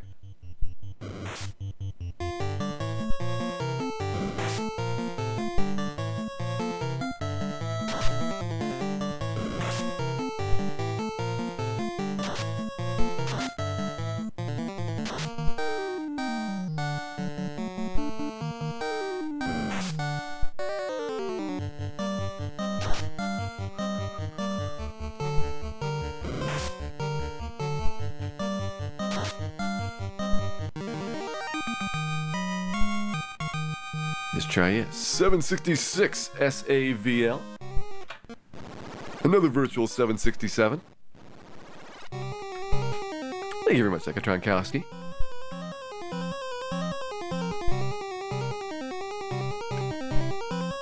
I am glad to be receiving some good wishes. In our White Mage of need. White Mage will definitely need a lot of good wishes once we finish these level ups. The leveling is actually the easy part. The hard part is going to be Temple of Fiends, which the levels do help quite a lot. You see that we have pretty good agility right now. It's almost as if we have a permanent bruise up compared to when we started the game. 767 ale.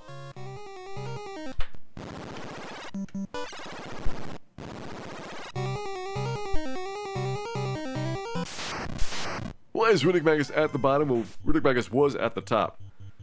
But an unfortunate death promoted Dan from last to first. And so we had to do this with just Dan as our White Mage. Definitely was not planned. It was totally planned.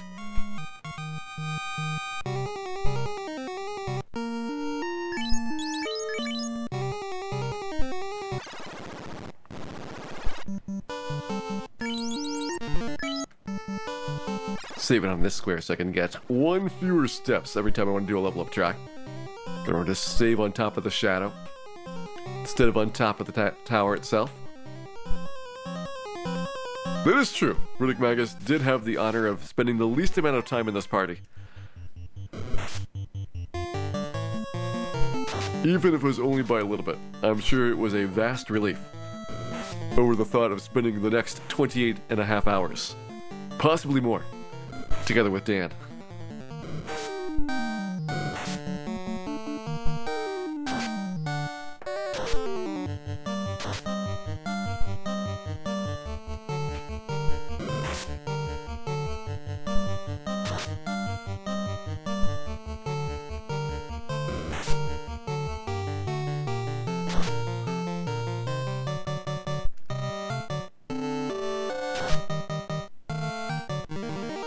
Alright, let's try again. Level 47 is 766 and Al. Oh, Nintendo's getting further back again. It might be reaching its limits for how far back it can move.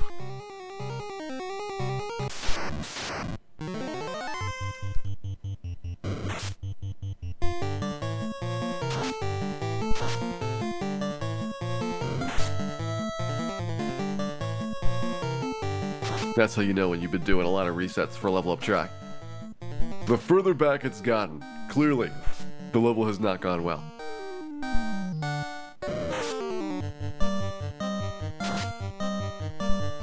Yeah, we're giving it to 2820 for a 768 Savile. Then we're gonna fall back to a 768 Sal.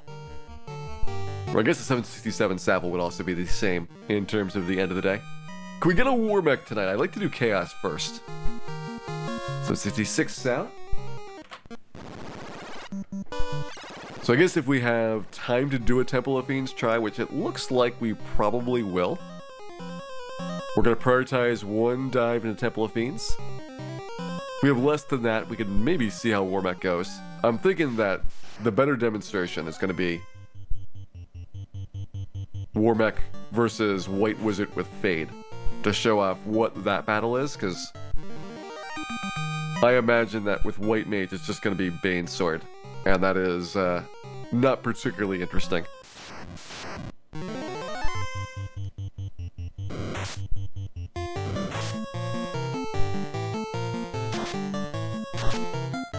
Well, you can't save after Chaos, Ekatron Kowski, so it's the same as doing it before going in, except we are done with the challenge. And it is then bonus content.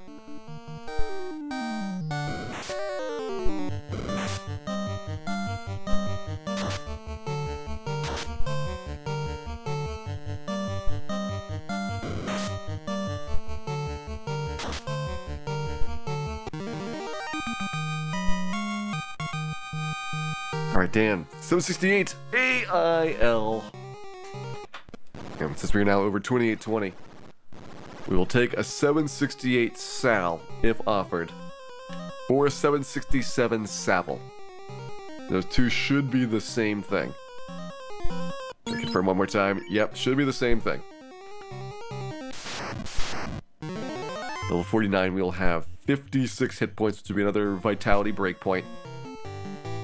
So we do get a level up, one earlier, with the extra hit point from the Vitality score. 766 Avil.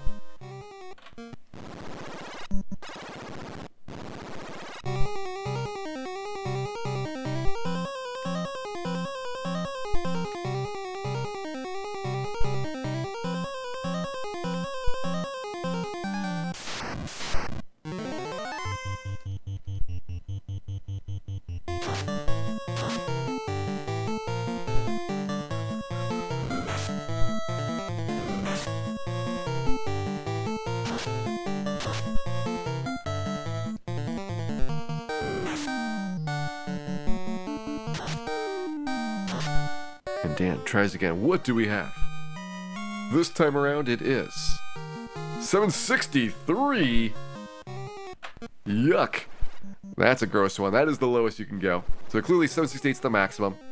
We've now determined definitively what the range can be.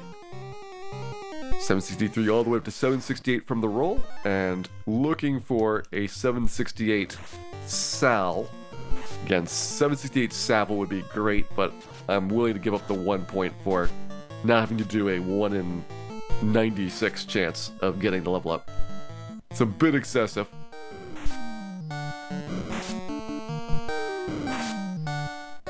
Without Dan, there is no Melmon. Perhaps Melmon merely a figment of everyone's imagination. What then?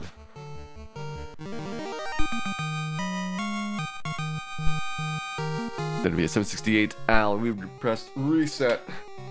I guess that's what's then. That is what's then.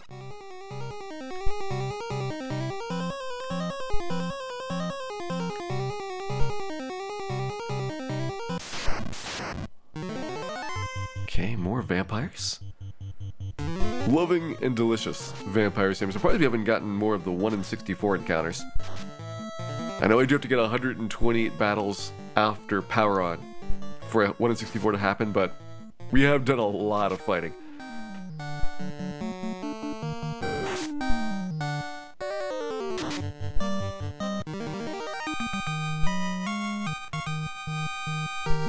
$764 Savile.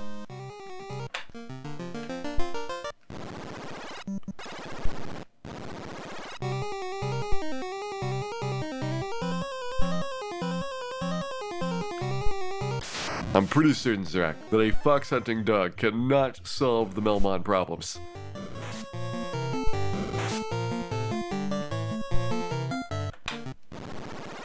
We would all need something far greater to overcome the traumatic and, frankly, disgusting experience that we've all had about the town of Melmont. Hey there, Samuel Merriam. We are currently working on level 47. It's our last strong level up, so after this, the level ups get pretty straightforward. Like, I would guess we have 2 1 in 8s and a 1 in 4 left to go. This is the last one I have to really, really work for. I mean, even 1 in 8s can be a while to get, but usually not too bad. And I could just go for the 1 in 16 strength agility combos, or strength agility vitality at 48, but I think I'll stick with the 1 in 8. Alright, 767 and Al. Not good enough. But aside from the leveling, everything else is done. We killed Tiamat earlier tonight. So level 50 is the last thing we need before we can start doing attempts on Chaos. Possibly we need a plan of some kind, but those are overrated, I've heard. Let's go into Temple of Fiends and wing it on the first try and see what our best options are for a lot of the bosses. I am very worried about Lich in particular and the potential for getting double nuked.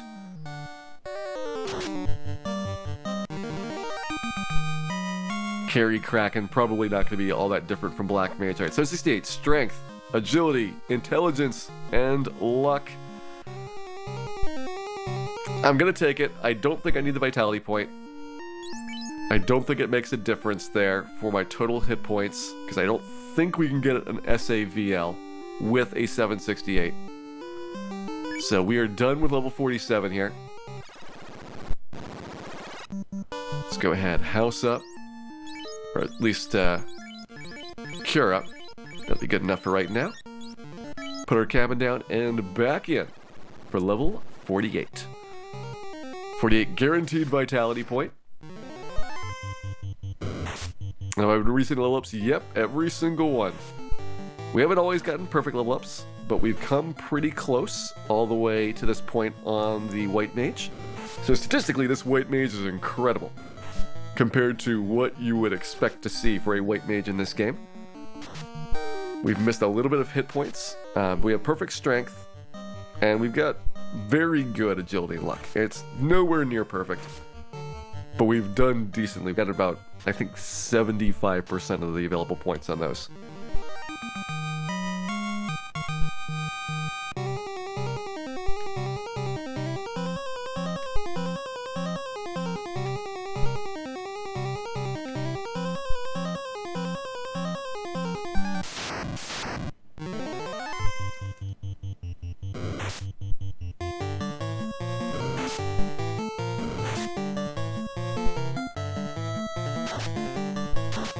I might want to defense sword the saber cats, but we're probably fine. And it gives me a little bit of extra chances on these Medusas.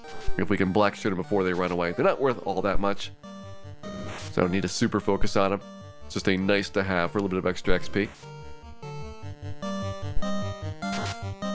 When is the stat bonus for the level actually determined? Well, for practical purposes, it's the last frame that I put in the command. And there'll be several actions that happen at that point, but those will all be based on that one frame. So you have the battle commands, so the order of the round has been picked. You get the actions each turn for the dust cloud animations on the damage rolls and all that. Then the level up happens, and it will roll the HP first, then each of the stats that are going up on that level. I guess it only does the HP if it's a strong level. If it's a regular level, it doesn't need to. And since there is no user input during that range, it'll give you the same level up based on the frame that you're on relative to the RNG table for that last command. So 256 possible entry points into that level up. You might or might not get all of the possible combinations that are out there. Probably not, for the strong level ups at least. And they may or may not be roughly the same percentages that you should naively expect from the statistical formulas. So I'll say like it's a 1 in 8 or a 1 in 16 chance, but that might not be true because of the way the RNG table works. Especially clumped up stat points are really tough to get. So if you want to get 2 consecutive stat points, it's much harder than you would expect on average.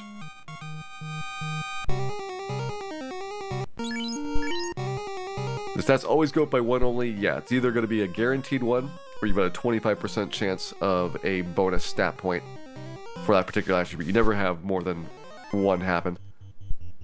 Hey there, Celia. Did you miss anything fun? Well, Dan did successfully use the main sword. Eventually. We've gotten some levels, and we have 3 levels to go. We are level 47 right now, working on level 48. Alright, Tundra, have a good night. Thanks for dropping by, and pleasant dreams.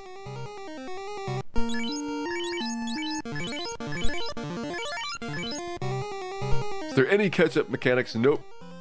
If you roll bad levels, then you're just boned.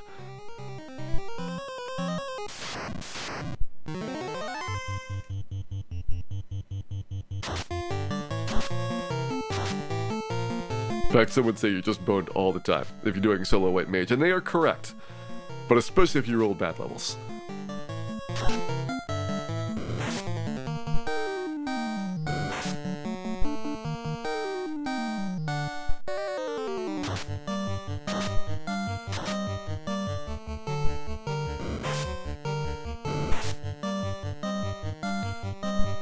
I think the first RPG I can think of that had a catch-up mechanic was the Dragon Warrior that came out right after this, which was Dragon Warrior 3.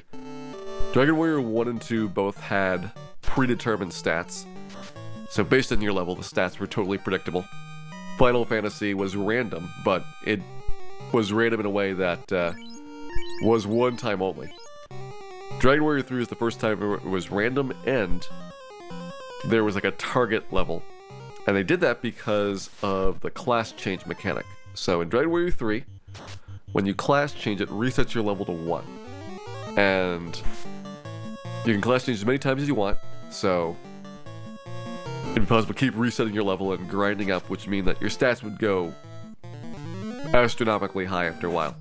And that would totally break the game. So what they did was, for every character class and level combination, you had a target amount for your stats.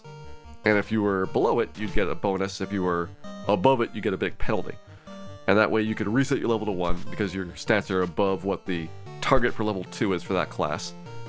You wouldn't get any stat gains because it would be very heavily penalized. That way, resetting your level for the class benefits doesn't impact your stats in the long run. Other than that, you can get a more well-rounded character.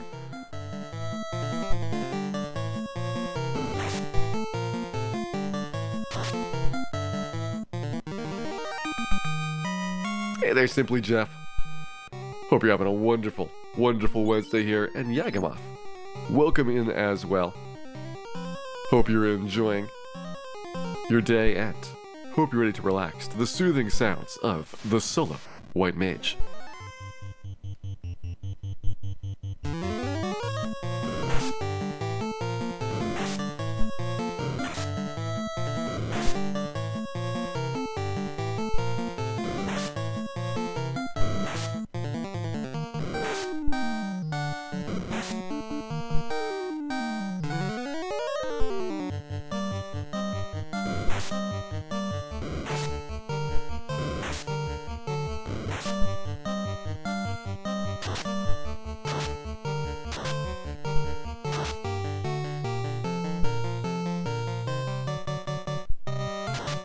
Now, I guess if you wanted to, Celia, you could always make a new character. But I think you'd be pretty invested by the time that you got far enough into the game that you would tried out a bunch of character classes and leveled up many of them. Like, that's a lot of hours and a lot of metal babbles to get to that point. Or metal slimes if you're really crazy.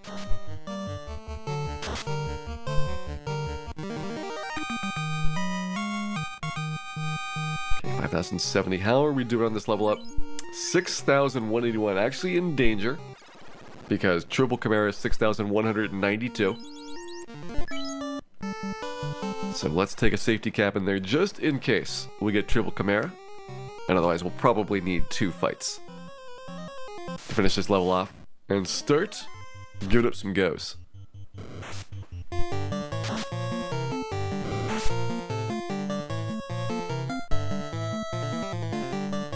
Hey there, Laser Lance. Welcome in.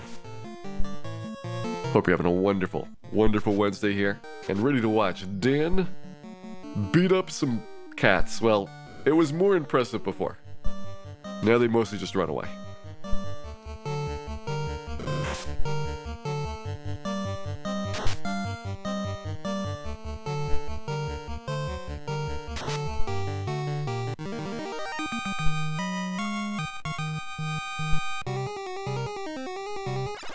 I am almost positive, Celia, that anything would be better than Dan.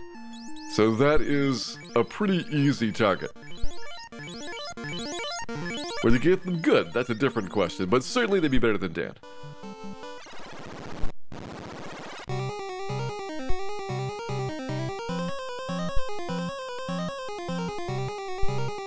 Hey there, Red Rum. Hope you're doing well here today, and Volteca, thanks for hanging out.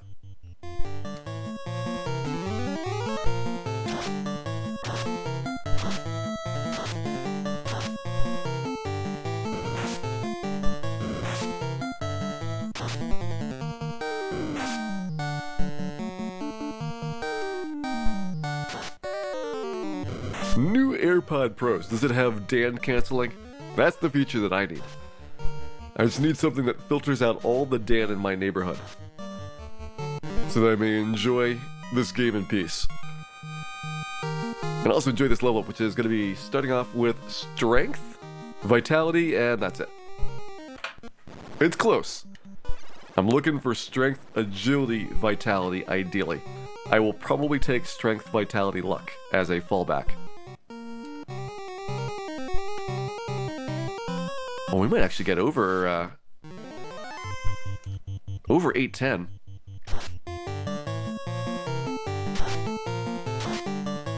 I thought that was going to be our limit, but we are going well beyond that. I'm feeling better. I was miscalculating my remaining HP, but we missed fewer hit points than I was thinking. So I was like wondering, how did I miss as many as I did? And it turns out I don't think I actually missed that many. We'll have done really, really well for our max HP by the end of this.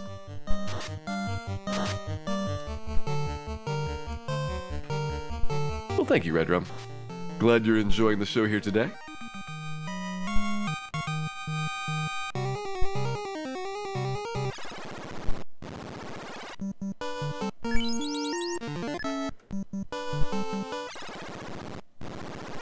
Hey there, Jelly D. To be fair, Dan taking his shirt off is going to be pretty devastating to everybody in the vicinity.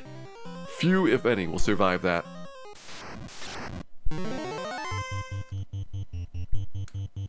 Hey there, Shaywolf. We're about to have 788 hit points. I think we either end up with 828 or 829.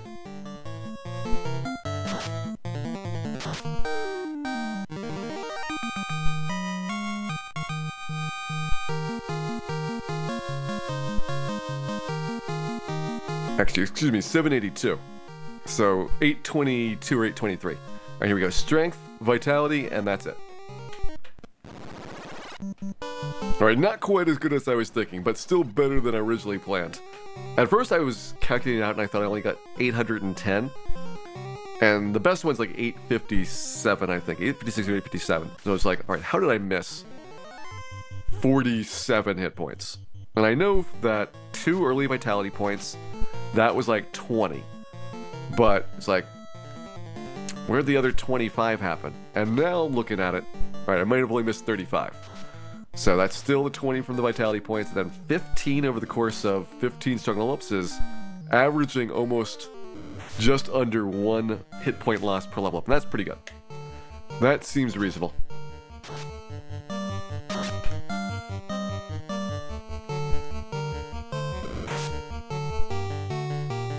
What is the plan for Chaos? Hope. The plan is to hope. Right, vitality, and that's it.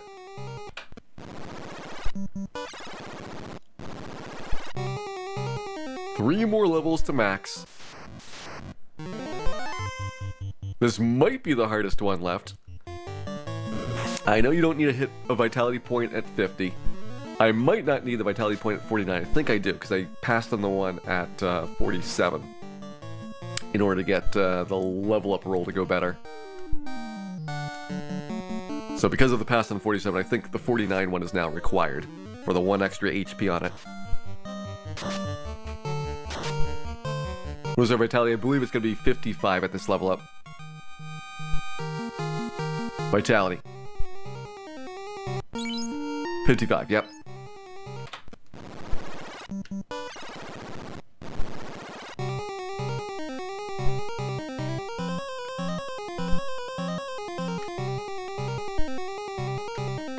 Because I think what we determined is that the vitality point doesn't help the same level. So at level 50, it doesn't make a difference having the point. Level 49, it would make a difference, because then at level 50, you get 1 extra bonus point for being at 56.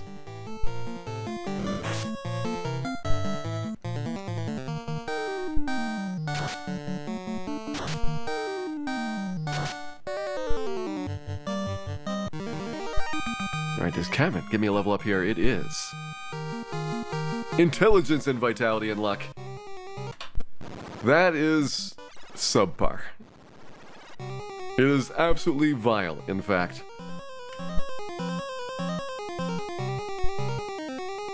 We ideally want Strength and Agility as our 2 bonuses. Strength and Luck as our 2 bonuses is not quite as good because, well, the Agility point and the Luck point give you the same advantage for first strikes. The Agility point will help you dodge in battle and Luck does not.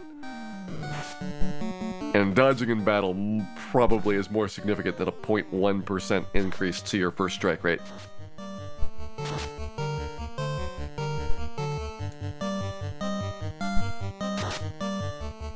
Hey there, Trinitis. Welcome in.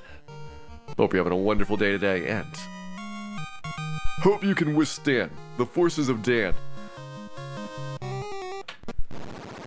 They are coming in hot and heavy here. If I hit the 2 ruse point, I don't know. It's been really tough to tell. I mean, we've gotten a lot of agility points, but I don't think we're good enough to be skipping a ruse, but most of the fights we can get away with only 2. It's only like Purple Worm that I'll be really needing to triple ruse for.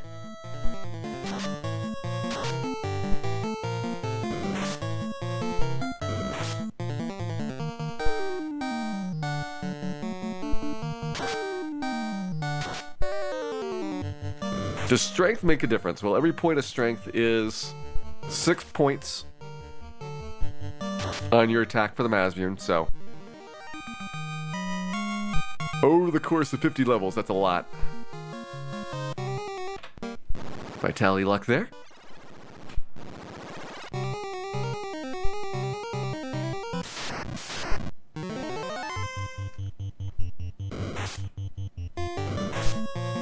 Yeah, the SSB's doing. Playing with the bugged moves patch. Nope, this is a regular old Final Fantasy cartridge and a regular old NES top loader. Only thing I've done is modify the top loader to have better video output quality.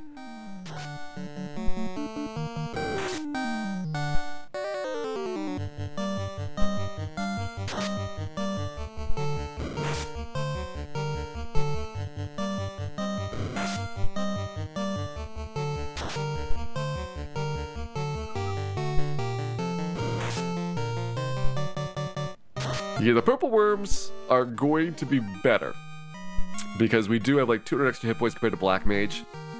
Intelligence, Vitality. So, remember the thing about Black Mage is that basically you have to ruse up and then heal staff a whole bunch, hoping that you don't die in the process of getting the purple worms dropped down to 1. And if you have 200 extra hit points, that's 2 more critical hits that you can survive before you're dead. So that is enormous. Like when you would just barely fail with the Black Mage, you'd be totally fine with the White Mage. Well, you'd be very, very terrified, but still surviving it.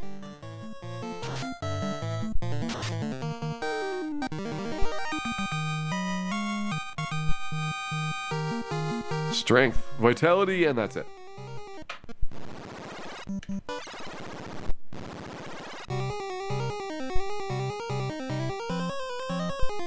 It is possibly a true statement, Mr. Penfold, that Agamus did in fact compose the Star-Spangled Banner, but other than that, there is no musical information that I can reveal. Do I have the Power Staff? Yes, I got the Power Staff. I mean, we'll confirm that Power Staff is better than Silver Hammer when we get to check out Temple of Fiends, but I believe it is. At level 50, we should have the accuracy for 2 attacks, or 3 attacks with the Power Staff. Is it 3? Or is it max at 2?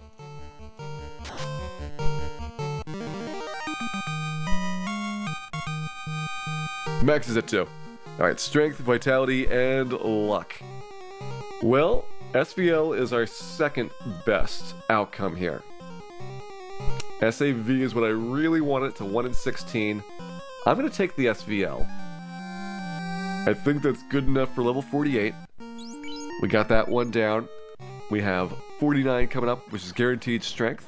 We're looking for agility, vitality.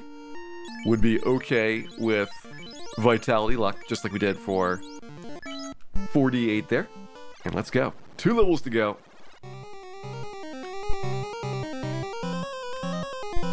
Melee really not good enough for the Saber T. Probably not worth it. You might as well just keep going with the black shirts for the most part. Especially if there's more than one.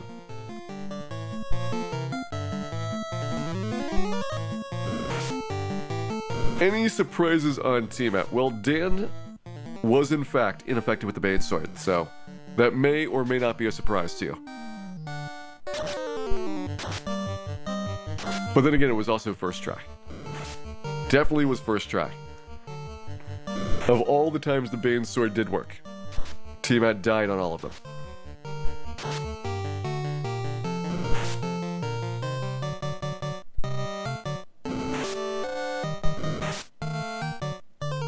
Glad. Maybe. I might be glad that most of the monsters here are not running. It would make it harder to level, but it would probably be a good sign for Temple of Fiends if some of them started to scram. I know the Catmen are running, the Medusas are running, the Cerberus has been running for a long time. Our Hydra's running. Sorcerers should be running pretty consistently now. They were semi-running when we fought them up at level 46 in the Sky Castle. Did a test run with Sorcerers. One stuck around, which thankfully the trance did not work, but then the one after it ran before we got a chance to go. And that's one of the fights which we really want to see the Sorcerers run, because I do need to take Sorcerer battles to save steps in Temple of Fiends on Tiamat's floor, so I can get the Masmude out doing a whole bunch of extra encounters.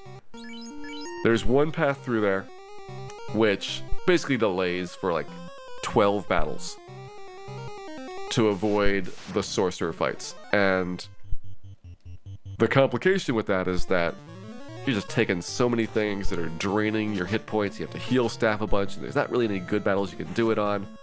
It's much better if you could just plow right through the pack of Sorcerers and save a bunch of steps. I think you might have to do 2 packs of Sorcerers, but if they're running, it's okay. Okay, 21k to go. Can't believe we're on the second to last level up already.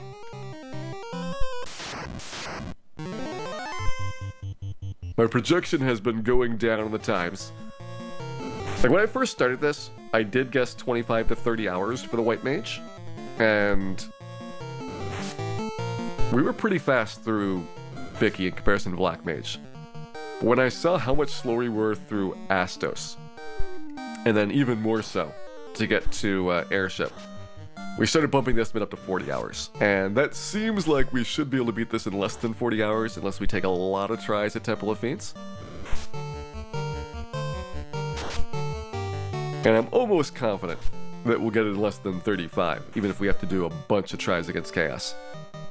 It's like, if we went Bane Sword strats, that's probably like 8 or 9 trips down to Chaos. And even that is within possible range of getting a 35-hour run. But I prefer not to. I prefer to do the Masmude. We continue after 50 night. Yeah, we should have enough time to do at least 1 Chaos try. It's probably going to be about 45 minutes per attempt on Chaos. If you want to go for Masmude strats and you're trying to save your Cure 3s, then it is pretty grueling to get down there. And at least the first time or two is going to be learning about boss strategies. So I'm going to try to defense Mage staff my way through Phantom and Lich. I don't know if it's going to be a good idea for Lich. It'll probably be fine for Phantom. But Lich we could get, well, we're probably going to get double nuked. If we get triple nuked, that would be likely better to do the harm 3s instead for extra damage. But I have to see how it kind of plays out.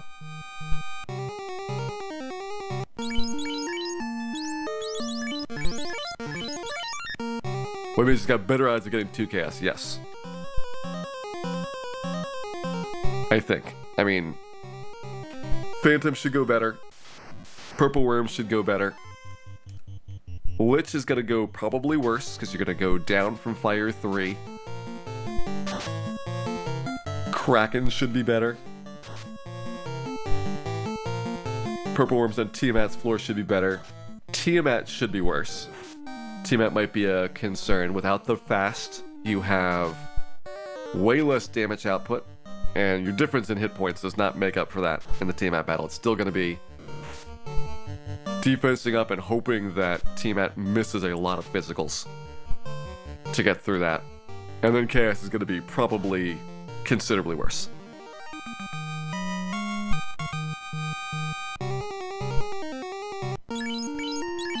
Alright, 9,000 to go. So we can take at least one more big fight here. Once I drop below 6,200 experience left, I have to take my safety cabin outside. So I can start rolling the dice on the level ups. How would the White Mage be if Harm worked on the living? Well, if Harm was just a general AoE spell, the start of the game would be way, way easier. I mean, that would be incredibly overpowered having Harm 1 at first tier. And the Harm spells, they do a little bit more damage than Fire, it's just that they are not elementally compatible with anybody, so they don't have any bonus rolls. But those would be fairly substantially good. Like, that is pretty crushing amounts of damage for Harm 3. Harm 4 would be basically a mini Fade.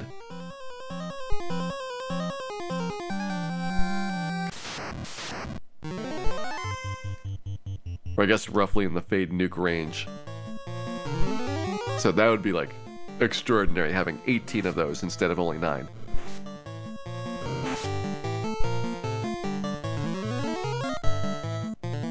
And so I think the way it nets out is that basically you'd have a first tier, third tier, fifth tier, and seventh tier spells that are really good, better than the Black Mage spells of roughly the tier up.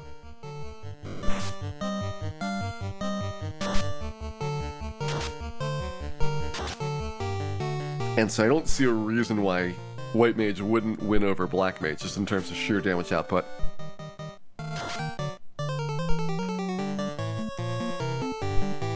Can't believe Black Mage got through Chaos after the Cure 4. Well, Cure 4, if it comes fast, and then Chaos does a lot of physicals afterwards, is actually okay. Black Mage does have 2 extra attacks per round, though. That is going to be big. No, 4 extra attacks per round. It's going to be huge on the difference for that.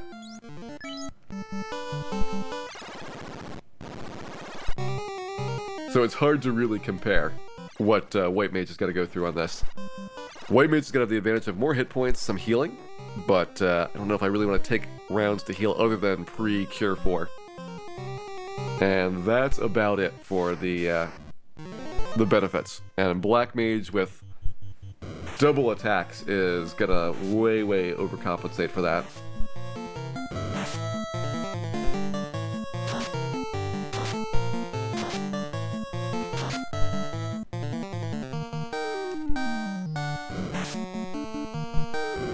Black Mage, third attack before Mazmune.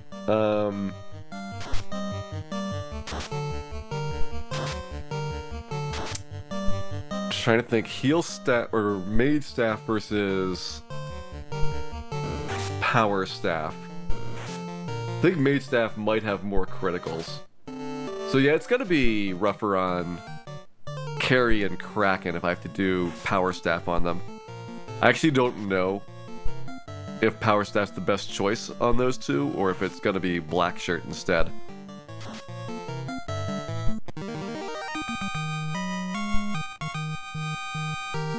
Alright. S. L. No. Need a vitality point here. We've decided we want the 1 hit point. You'd think a Black Shirt were working Carry, and then it turns out she just resists fire, ice, and lightning.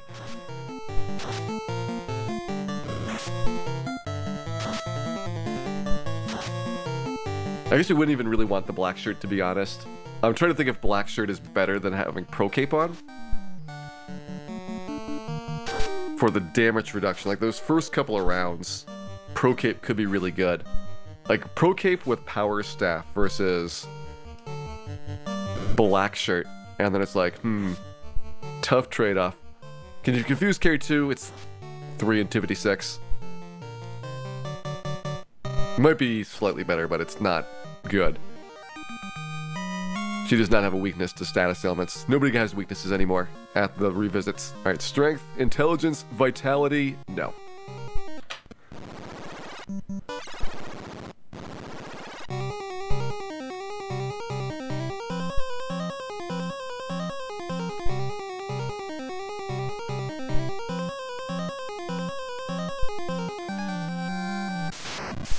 You had it right, Shaywolf. You might as well bone. Use the Bone Spear. See if you can get some range damage on her. Alright, let's go ahead and make a couple of plans here. So, the plan for Phantom is Defense Sword Thorhammer.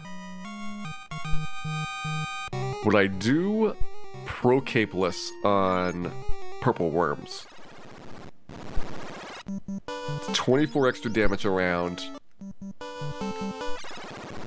But I have the black shirt instead of the Thor hammer for extra damage there. Or just hit him with a power staff. Definitely is going to require some experimentation, I think. I think the first trip through Temple of Fiends is going to be experimenting on killing techniques. And what's the best way to do Purple Worm and the Fiend fights. If we get to Chaos, we'll be pretty thankful for it. Like, you have to get past Kraken, first of all. Kraken and Carrie are both really big roadblocks with their physical attacks pre-defense sword. Even Tiamat. If she gets a really big hit-in pre-defense sword, then we might not have enough health to whittle her down while she has got all of the spell attacks going. Give Dan one more try to snap out of this. Alright, one more try. And then that is it. See, Dan's fine. Dan is fine.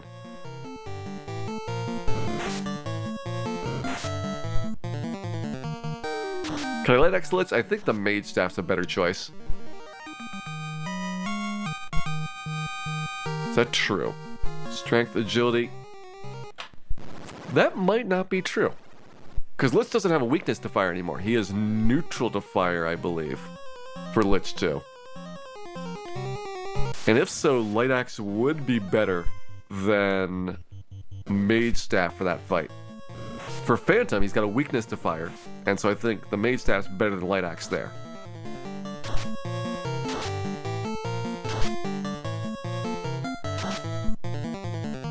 So I might need to pick up a Light Axe for Lich 2 for extra damage. It's in the Sea Shroud. I can get one pretty fast. Just go up to 4th floor and grab it.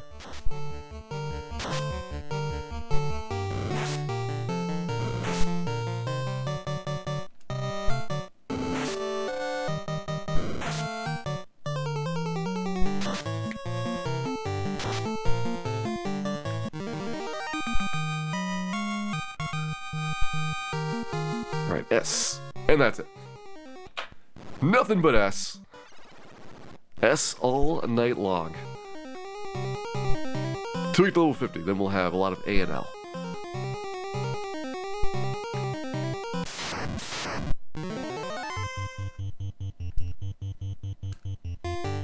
Keep going with the Harm 3s. They've been pretty effective against the vampires. Generally beating out the Mage Staff overall.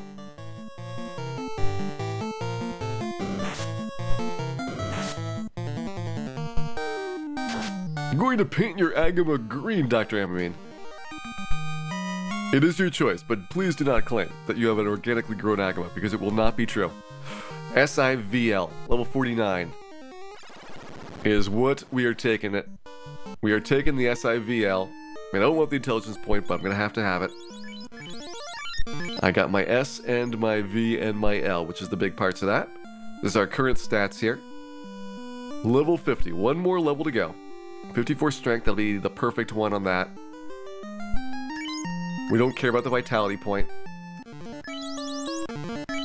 So that is ignorable. And so we just need the 1 and 4 S. Also, we need some experience. Then we will need the 1 and 4 S. How do you kill Chaos with this? Very, very carefully.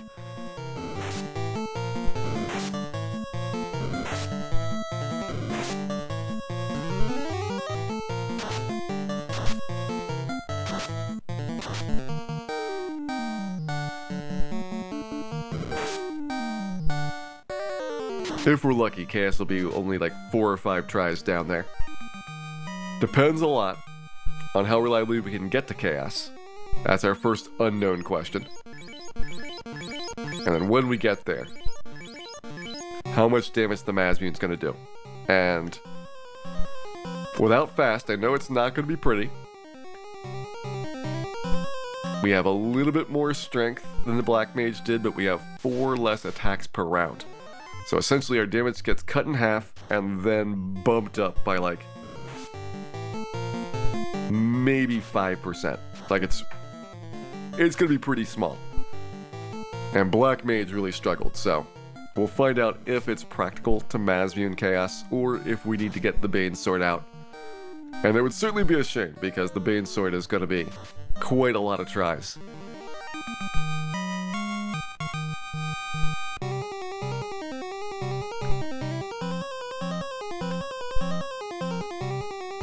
Would I Bane Sword or Heal Staff during the turns that I'm waiting? If we get slow 2'd, we Bane Sword. Because if we get slowed, then there's really no chance that we would be able to kill him with physical attacks. I think slow 2 is going to be unlikely to land at level 50 for our magic defense being pretty good. If we're at full health, you might as well go for the Bane Sword, but I think because you're going to be taking quite a bit of damage at Chaos at the start, prior to Cure 4, you're going to use your Cure 3s a lot. And just try to stay up as best you can while he's doing all of the spells and skills until he reaches spell number 4, which is Cure 4. If he goes to the skills early, that's kind of the bad thing, because those do a lot of damage.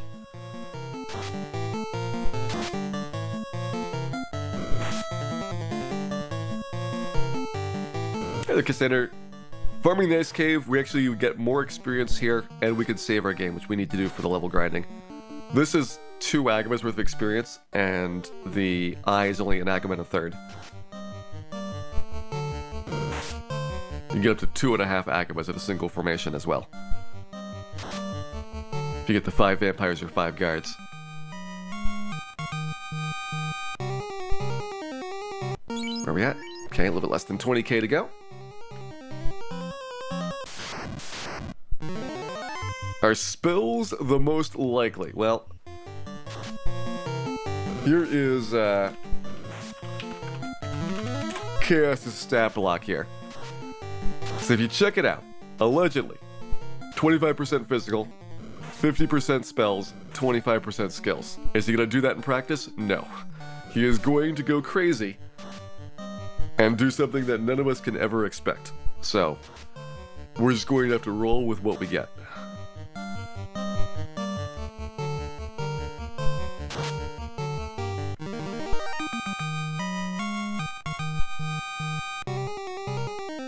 Money's on rolling our way. It's possible. Maybe we'll land some fears on him.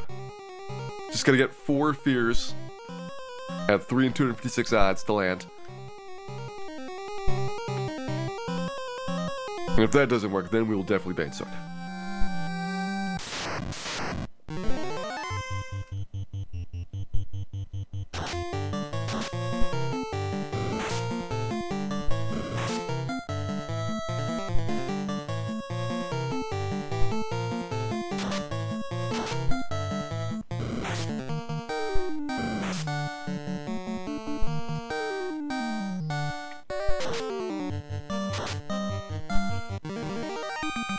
Should be about 2.5 more big packs of monsters for level 50 tries. And this one's supposed to be a 1 in 4.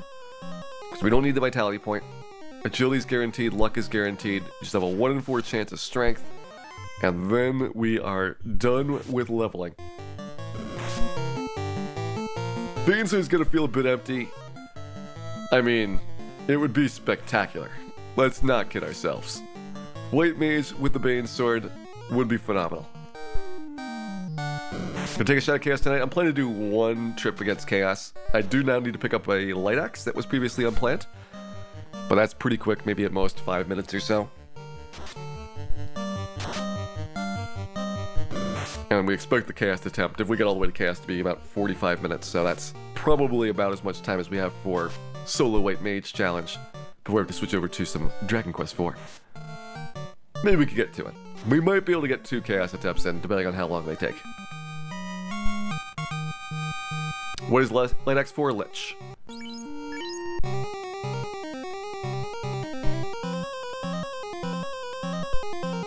My theory is that Harm 2 will do more damage to Lich than Fire 2. And I don't want to use my Harm 2 spell because then I lose Cure 2s. And those could be useful for the White Mage at some point. I mean, in theory, it's really all about the Cure 3s, but you never know.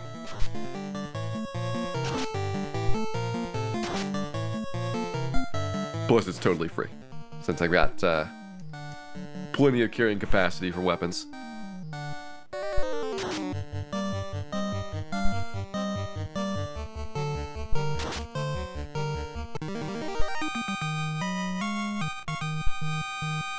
And there's another 5,000, so now we're at 3,000 to go. Which means we're in striking range for level 50 here.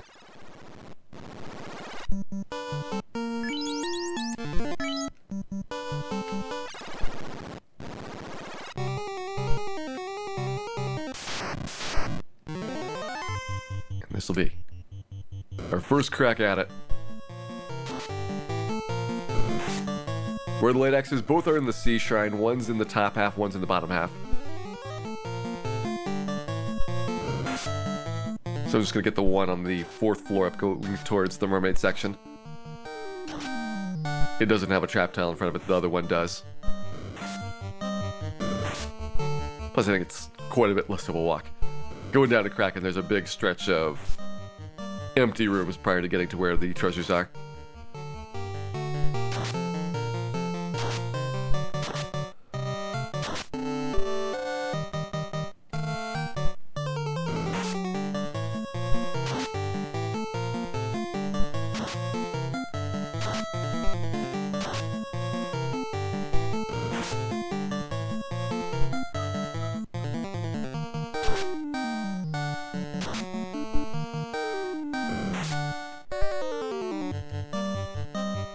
What's in the key lock chest normally? Junk.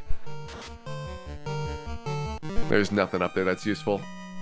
On that floor you get the mage staff, opal armor, and light axe, but nothing in that chest. Alright, here we go. Strength. First try. Agility. Luck. Level 50 is done. 811. I thought I'd get more hit points than that, but I guess I was actually right the first time for my total. Okay. So we just barely broke 810 here. These are our final stats. 54 strength, 42 agility, 48 intelligence, 56 vitality, and 38 luck points. We have 27 damage and 54% hit percentage with the power staff here, which should be... Oh, that's with Dan's bare hands. Never mind. Barehanded we have that. With the power staff, it's 39 damage, 54% hit percentage. Silver hammer is 39.59, and I don't think you'd ever really care about the 5% hit. You need to be up at 64% to get another attack per round, so silver hammer never gets attack number 3. And the nice advantage of the power staff is you do get additional critical hit rates. So this is our best item for attack.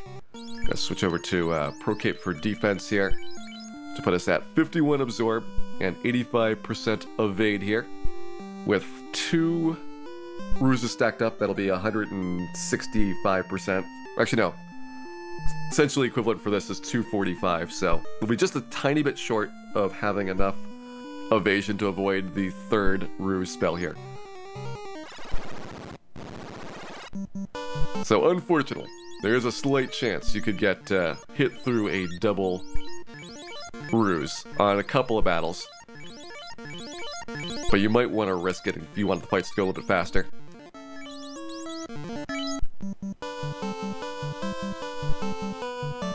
And there we go. Leveling is done. Again, we're gonna go over to the Sea Shrine to grab the light axe. I do want to try that on Lich 2. For Phantom, I think the Mage Staff is the better choice. For carry, it's probably the Power Staff. And for Kraken, I'm uncertain whether Power Staff or Thor Hammer is going to be better. You're not going to get bonus damage on the Thor Hammer, but Power Staff is going to be really, really blunted by Kraken's defense, so I'm not certain it's going to work. We're going to finish tonight. We might Sandman, no guarantees. Alright, 99 heals, that's good. I can do at least one attempt down to Chaos. the first one dies quickly, we could probably do a second one in there. But for comparison, Black Mage was like 6 tries, so unless we get pretty good luck, or it turns out White Mage is easier than Black Mage, which could be possible. White Mage is less likely to die against Purple Worms, and that was like 3 or 4 of our Black Mage deaths. Let's just go in. I have no idea where I am in the encounter cycle, we'll find out. Hey there, Diener. Welcome in, hope you're having a wonderful evening here. Few Medusa deaths. I thought we only had 1 Medusa death. It was like 1 Medusa, 3 Purple Worms. Pretty sure there was a carry death. Like 2 Kraken deaths. And 2 Chaos deaths? Maybe 1 Chaos death. It was a couple. I know we got to Chaos like very, very quickly the first time or second time. It was like, alright, this is gonna be easy. And then we had so many battles before we got to Chaos again.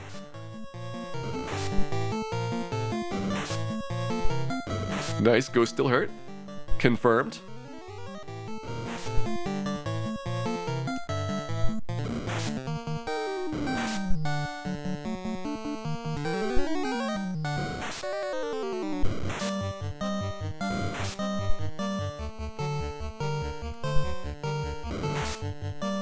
Now that we're rused up, other than criticals, we should be safe. Now again, the critical's like 250 damage, so we're not going to be safe for very long. But I should be able to survive 1 ghost critical.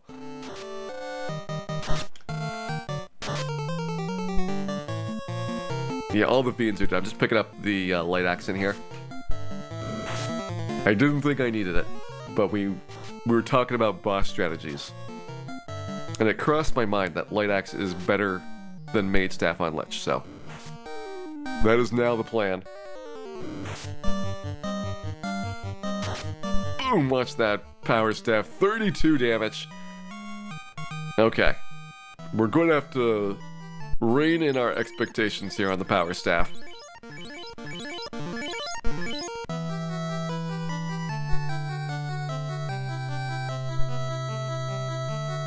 Power Staff might not be as good as I was hoping for.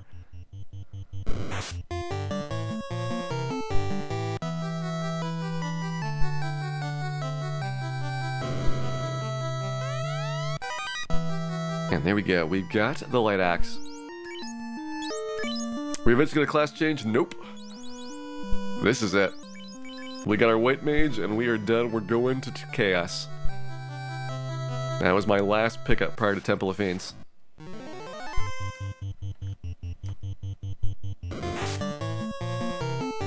What is remaining XP once you're 50? It just says 0. We're not quite at 999,999 yet, but we will be by the time we finish Temple of Fiends. Like, I think we're probably at like 997 right at this moment. So we could actually get it prior to exiting here if we get another one of those unrunnables. Let me see the exact amount we have. 9997637. So yeah, 1 more small battle would probably do it. Any unrunnables that come our way, we have maxed out our XP total. There they are. Unrunnable ghosts.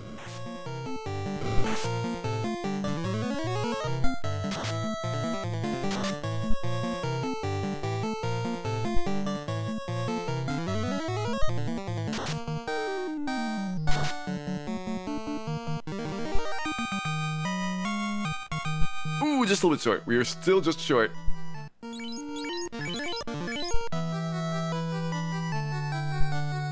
Okay. Now the next unrunnable encounter will put us over the top.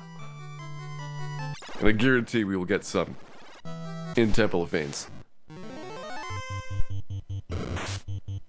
Do we need any steel armor or cat claws for good luck? I will resort to those measures only if we get really, really desperate, which I'm actually kind of slightly desperate right now, but you know what? I'm gonna wait. I'm gonna wait. I don't want to blow all my good luck right at the start.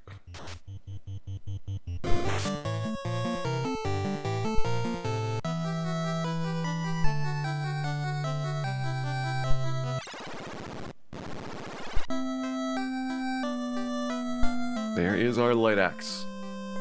Last piece of gear is the Mazmune, of course. We got a ways to go before we have that.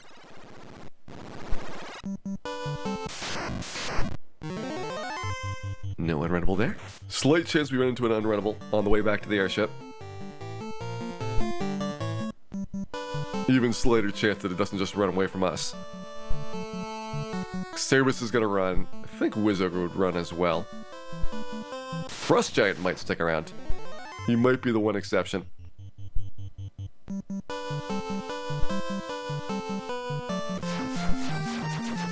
Alright, here we go.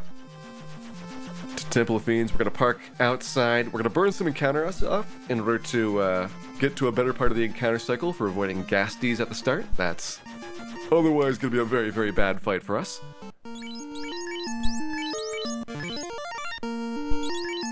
Let's see, everything in place here. So, first battle is going to be against Phantom, so defense and mage staff there. Well, first battle is going to be against purple worms. So defense and probably Thor. Be interesting to see how that goes. I'll be very curious about the purple worm experiments.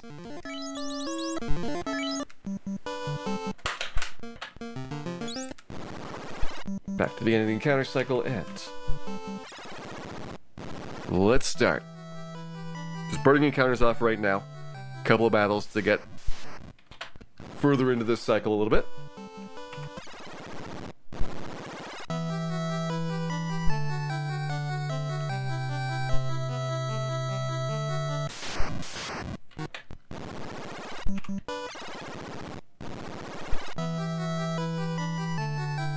Hey Nala, welcome in.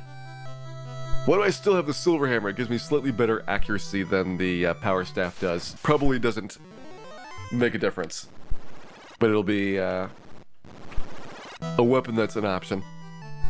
Technically it's the best of its type, which is best White Mage accuracy I can get.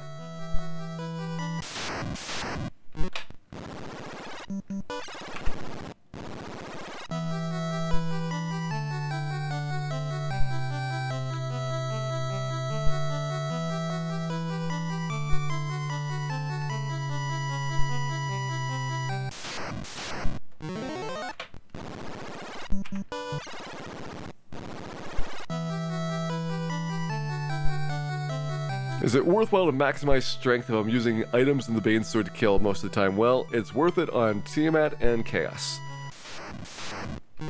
Because I probably don't want to use the Bane Sword on those two.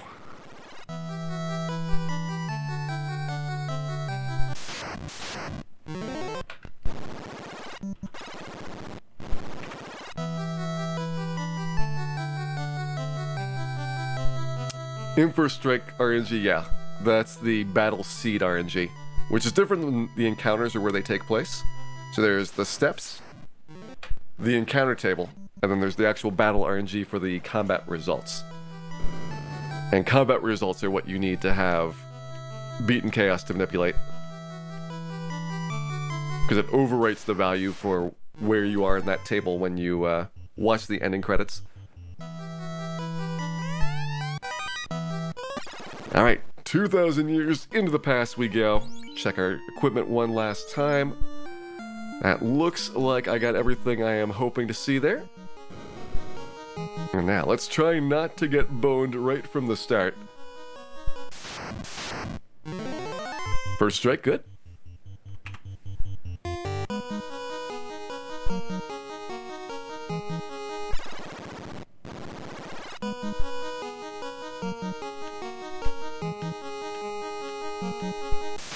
I shouldn't need to take any more delays. I actually want to rip through this as fast as possible. It's okay to get sorcerers on Tiamat's floor with this approach.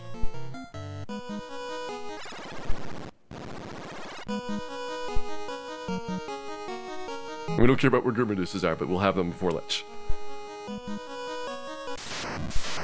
You're gonna be some very bad men. You're gonna be some very bad men. Yeah, that's not too bad. I've seen worse men.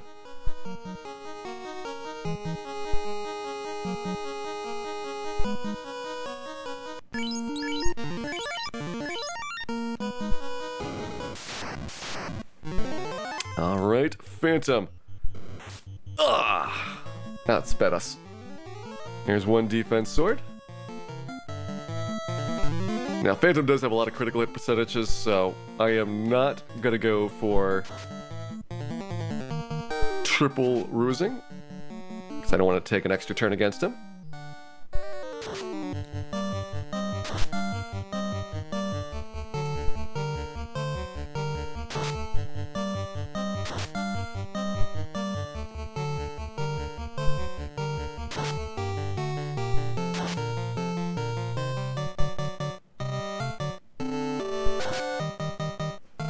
Phantom's down.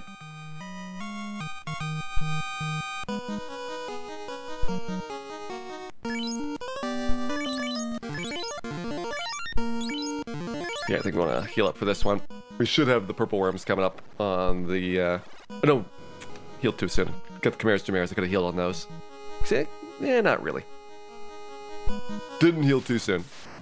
These are not good fights to use the, heal staff on.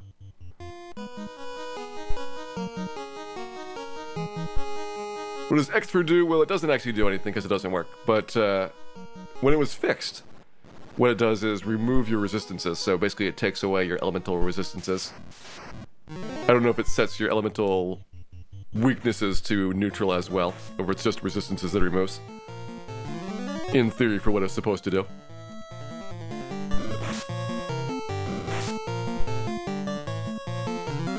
Alright, let's see Power Staff in action. 94 is not bad. I think that's better than Thor hammering.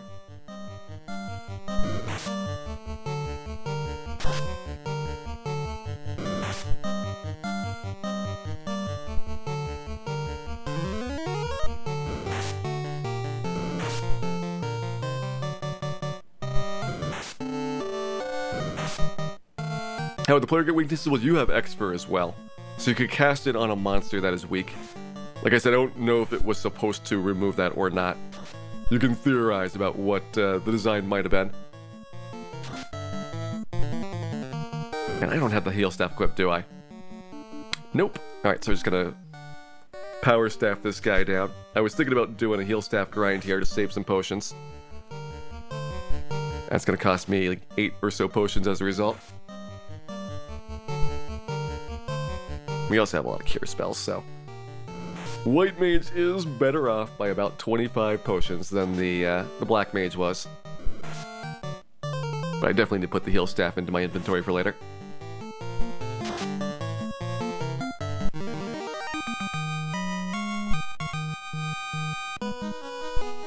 Alright, so coming up, we're gonna put Blight Axe and heal staff in there.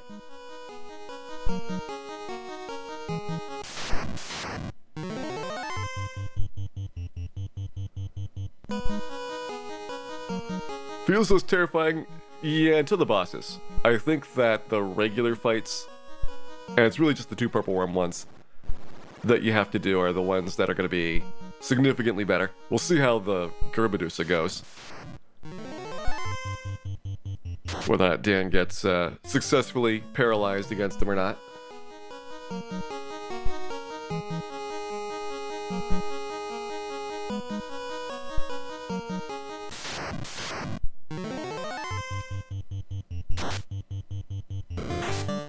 Dan gets paralyzed. Dan, you really just had one job. One job. To run from this battle. This will cost me a lot more heal potions if we end up snapping out of it. If we don't end up snapping out of it, we are back to the top. Still paralyzed. 1 in 4 chance. It doesn't matter what your level is. It's always 1 in 4 for waking up. Stands up, but he's got to survive this round.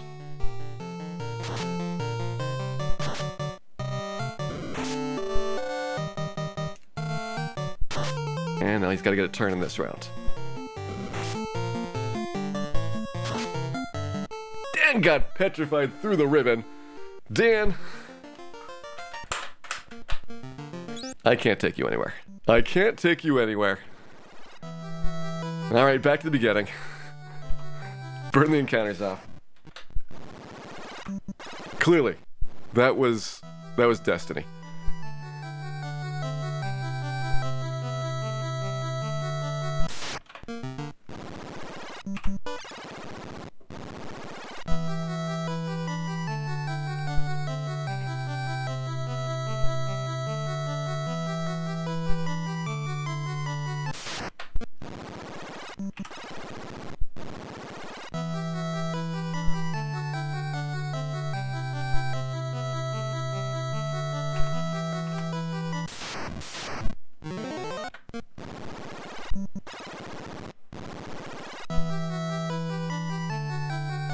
Yep, glanced through a ribbon.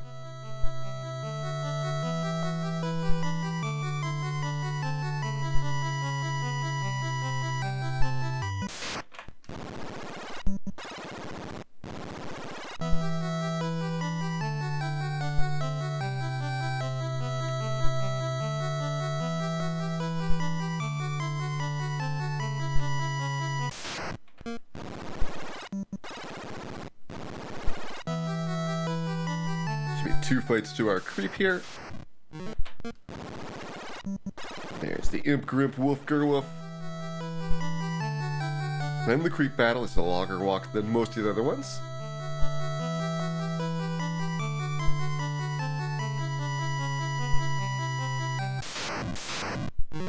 Creep confirmed. Alright, now we have our zombie pack.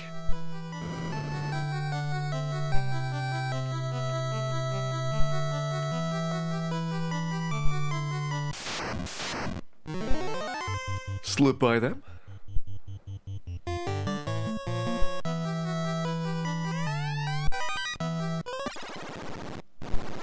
And back in again. Now we had a really decent start. We'll see if we're as good this time. Mage and heal, probably that's the best we can get. Power Staff worked really well against the Purple Worm, so I don't see a reason to swap that out. We need Mage for Phantom. Yeah, this is what I was not looking forward to. So we lost 4 heal potions compared to the last trip through.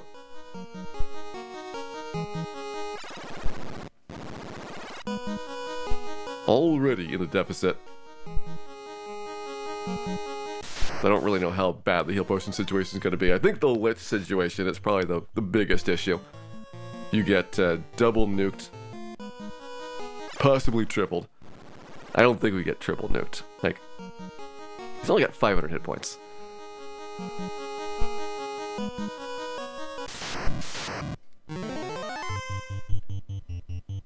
Those were some very bad men, but Dan had nothing to do with them. He said, "See you later, Mr. Man."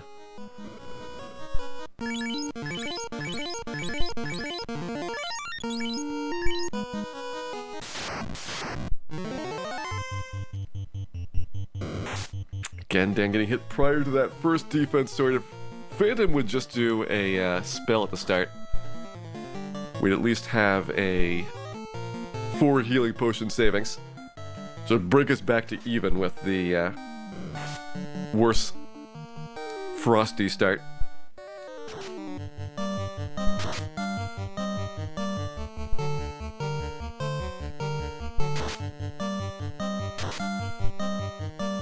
Dan is not going to Melmont today. He refuses to be zapped. Also glared, glanced, and other variety of ocular ailments. And there we go, Phantom down.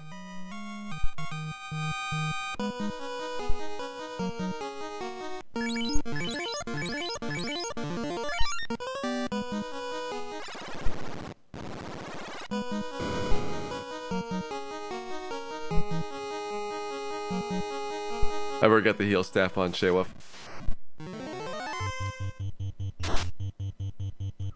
Just gonna put the heal staff permanently in the back. So defense sword on top, heal staff at the back, power staff in the middle, and then swap out weapon 2, which needs to go over to light axe after this fight's done.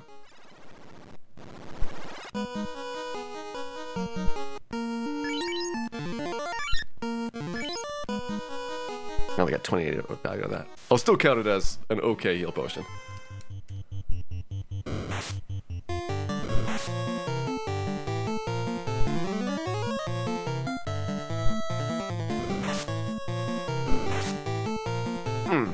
crit in there.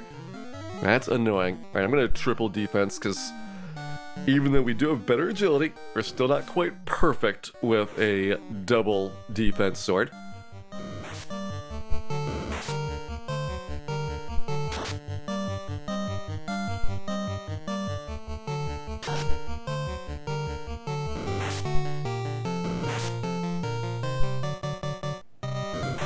This is 1 to 2, the other one's 3 to 4, that's correct.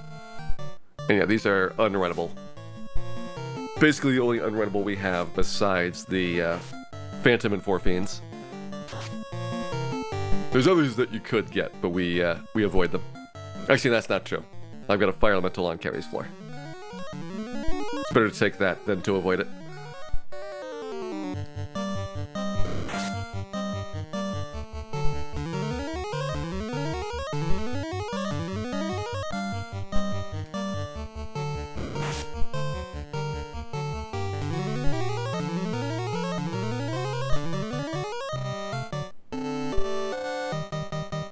Get this guy a little bit worked over. Just sort of semi-closer to having him down when we start actually attacking. Okay, that's 200 in. 300. One more tap should do it.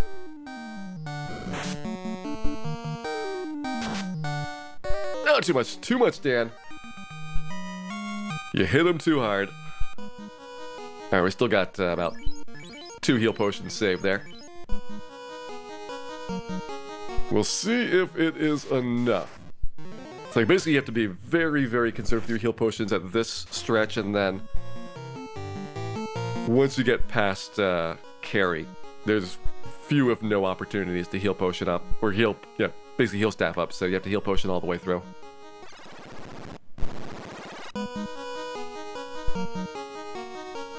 Or in this case, we could cure and maybe cure 2.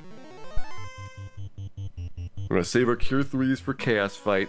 Heal 3 is only about a Cure 2 worth of recovery, so that one we could go either way on. I don't know if I need more than 9 Cure 3s prior to seeing him Cure 4. So we're probably okay there. And we are going to get our first crack at Lich here. Question of whether we want to go for the defense sword or not. So we really don't want to be paralyzed, but he doesn't physically attack all that often. Do we light axe? No. Did the Mage Staff. I'll do the Mage Staff. We'll see how we do overall. Good. Okay, I start either the worst non-resisted or the best resisted. Let's compare. Ooh, that was actually better. Physical versus Mage Staff, and Harm 2 is probably going to be pretty close. Nope, never mind. Never mind. I want consistency.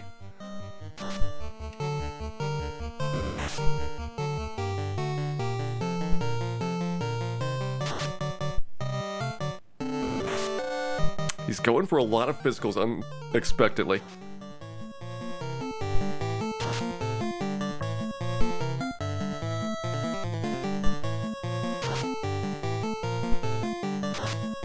Got double nuked, okay. Well, it was a very low roll for a critical nuke, so I'm still okay with that. I don't know if the light axe would be done by now or not. We would need to get, on average, about 15 to 20 more damage there. I mean, it might be enough. Uncertain. Stick with Mage Staff or Thor here. Thor is probably better. Yeah. Thor's better. We'll use a couple heal potions, not a ton, so that we can get our HP recovered on one of these battles. That's a pretty good one.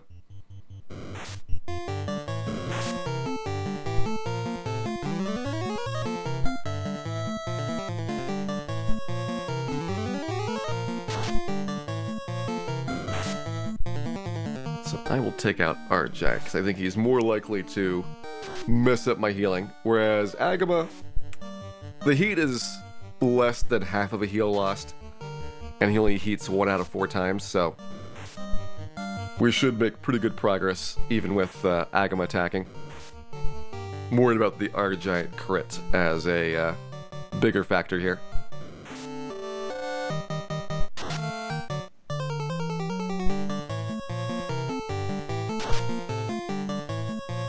Alright, there's the tap, and let's heal staff. If only we could get rid of these dead bodies, so that this heal staff animate it faster.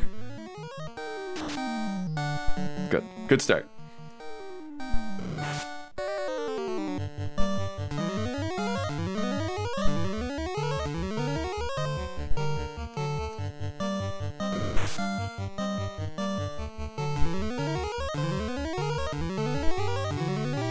Heal staff's roughly a half of a heal potion saved.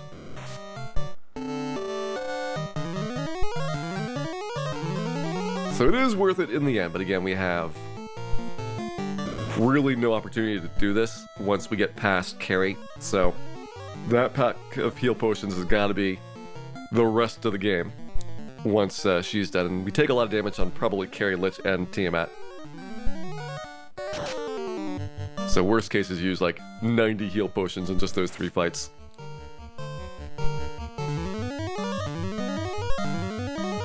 Agama, you are not helping. Why are you not being a helper? Heal staff on Worm too. That's like the random encounters during the floor there, and it's actually really dangerous to do that because you take so many hits before you can kill the 4 purple worms that you want to be healed up prior to starting it. So you have to heal up all the way prior to purple worm number 2, but you can fix yourself at the end of purple worm number 2 so that the damage taken during that fight does not get included.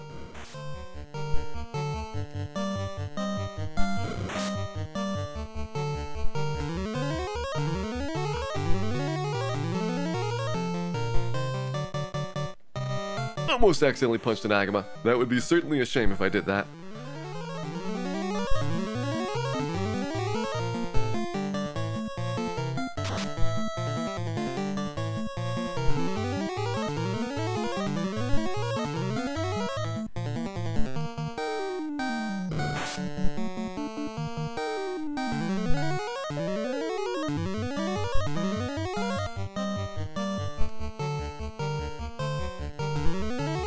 To be fair, Mary-chan, an iPad probably is not a responsible pet owner.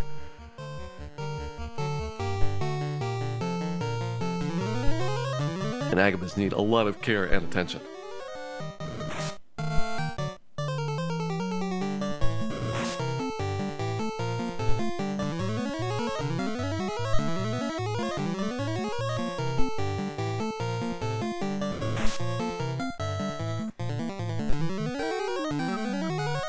Just chilling out here with his heal staff.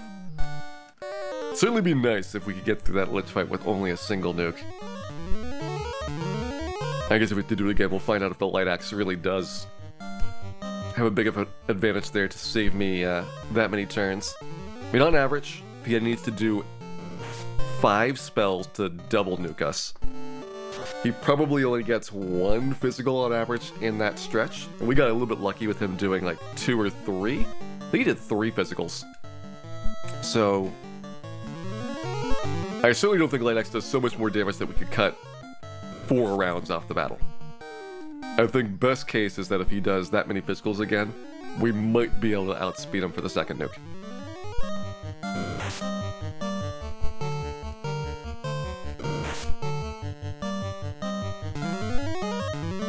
Yep, so far the only death has been the Gerbadusa fight.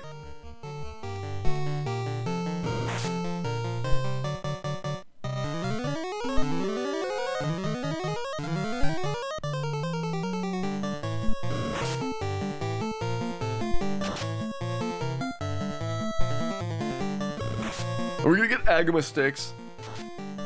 We might have some Agama ribs to put in the smoker after this. Could possibly start making some Agama bacon, but it will take at least a week or 2 to cure. You can't rush that stuff. It is only of the highest quality Agama parts. 1095, thank you very much for those bits. We'll put those bits towards the Melmond Relief Fund. Melmond, it's always in need of more relief. Thank you again, Danny Dano. Actually, do I still want to delay here or not? Trade-off is another big pack of Sea Shrine monsters. The upside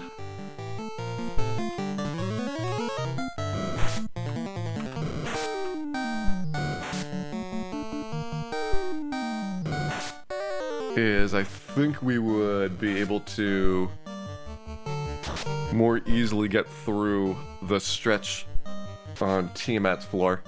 There's no sorcerer fight, but that's okay. Sorcerers are fine, or they hopefully are going to be fine.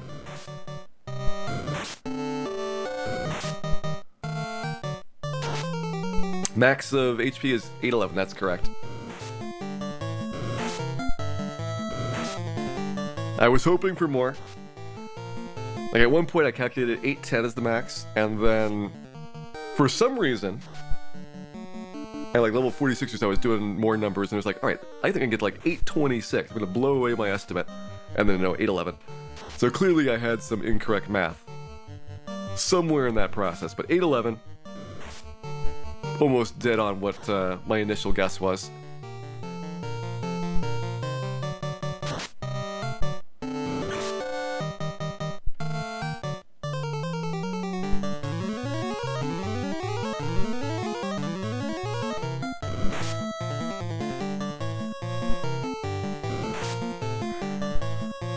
When I go pro-capeless for extra damage with the black shirt, I don't know how the power staff's gonna do against Carrie. So here's the trade-off. If Carrie does get a hit in, and she could easily get hits in the first 2 rounds before we get our defenses up, then Pro-Cape will significantly reduce that damage. It's 8 damage reduced per hit that she does. So up to 6 attacks.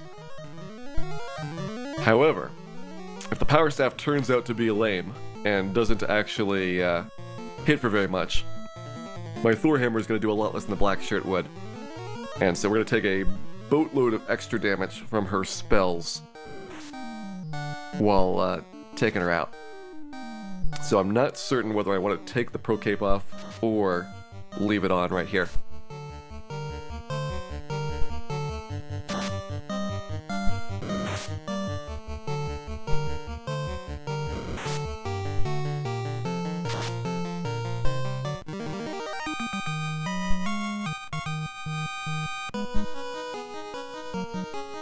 Let's compare.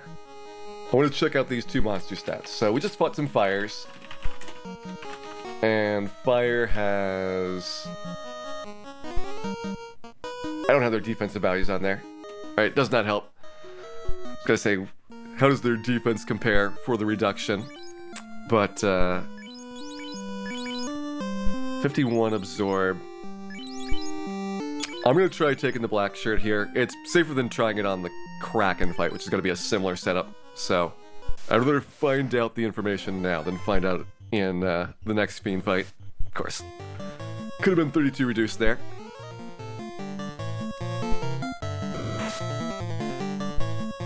Cost me an extra 40. Let's give her a tap. Let's see, power staff. 16. Alright, so we would need criticals on this thing. Critical hit rates are like 25%, so might be better to black shirt.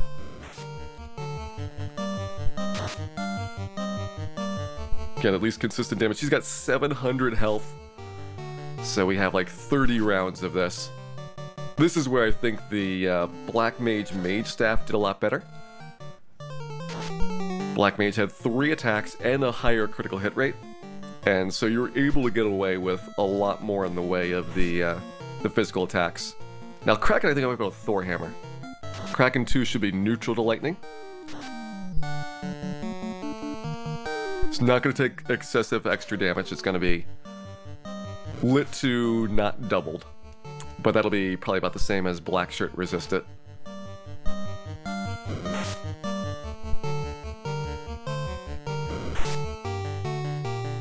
And yeah, you had fast here as well. So you had a fast... Oh, yeah, you had 6 attacks per round. No wonder we're doing so much less on these. 6 attacks versus 2, with more critical hits on the 6.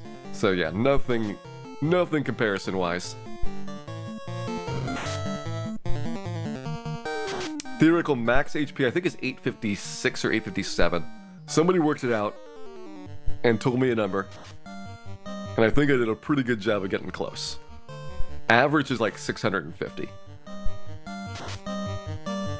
Would I heal staff here? I don't think you come out ahead. Like, just the fire 3s are going to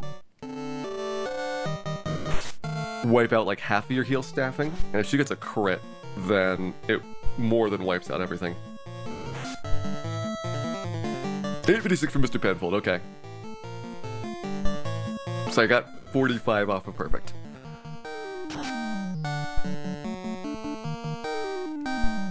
So I think it's pretty good.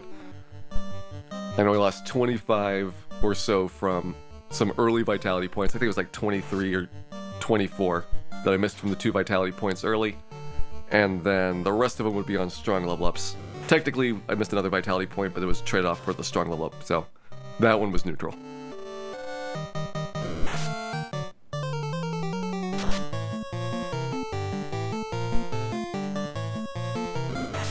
Oh, this is intense. Just sitting here, me and my black shirt.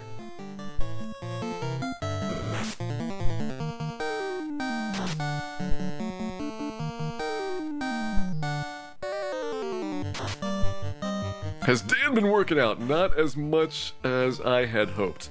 I didn't factor in the fast times the extra attack and the better critical rate when I was thinking about Dan hitting anything with the power staff. So it turns out the power staff was not as effective as I was believing.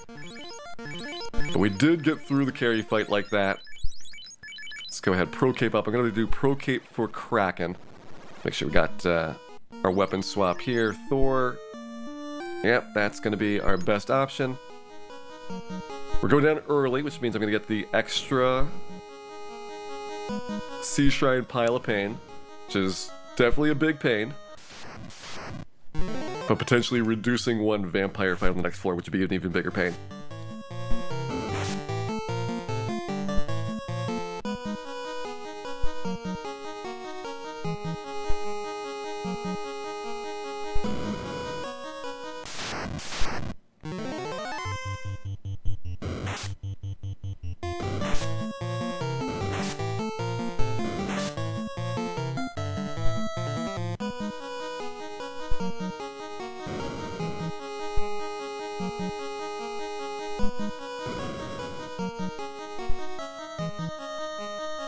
And I don't know where the next encounter is going to be because we're here earlier than expected. So let's do it. It is time. One more step and then we can get cracking. Time to get cracking. No, he outsped us. That hurts a lot. Missing that first defense is big. Okay. Let's see how long we can hold out.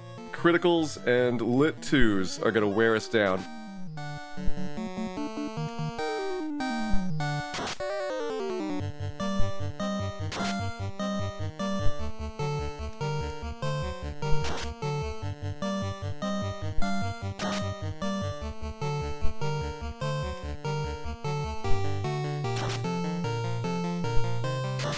$114.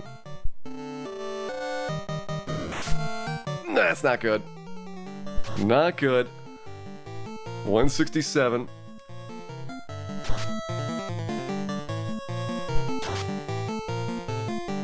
$215.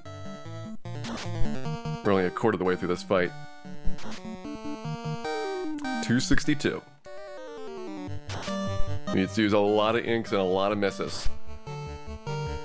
$306.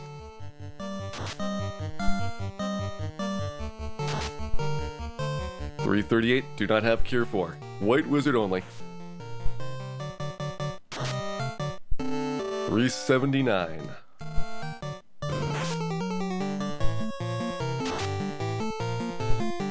$411.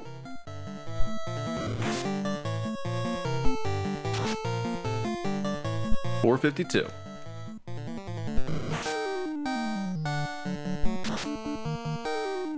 493.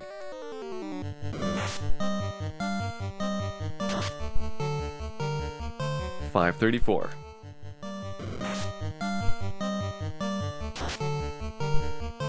$575. $613. Might have to cure up if he's gonna get me with a lit too. $673.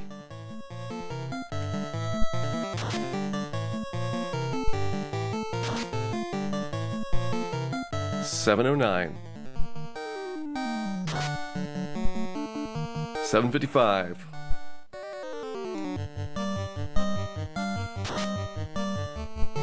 $810. And Dan dies. We were 90 away. 90 away. Alright, give it another try tonight. Another try tonight.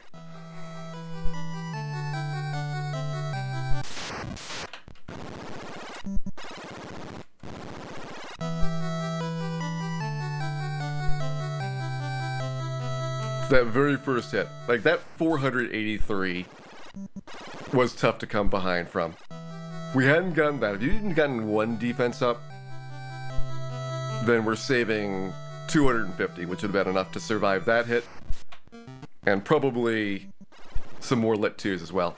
But it's okay. Dan is still going. He is still working at this. Am I disappointed by Dan's performance? I am always disappointed by Dan's performance.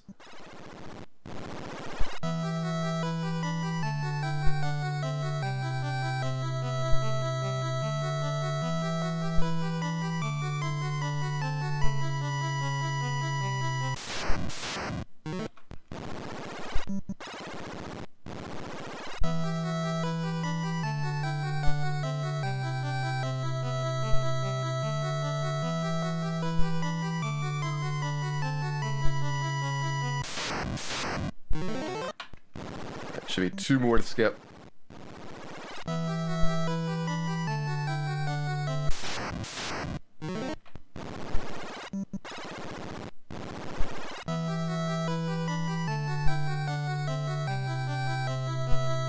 Why did I cure 3? Because I want to save those for chaos. Why not potion? Because potions heal you for like 12. Even the cure 3 is only about half of Kraken's hit. So it really provides almost no perfection or protection whatsoever.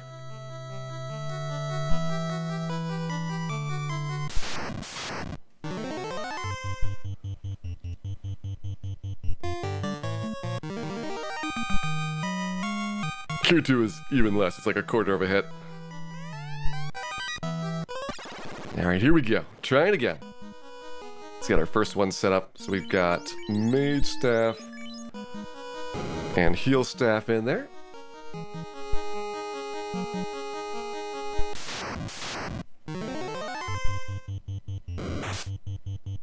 Better Frosty fight.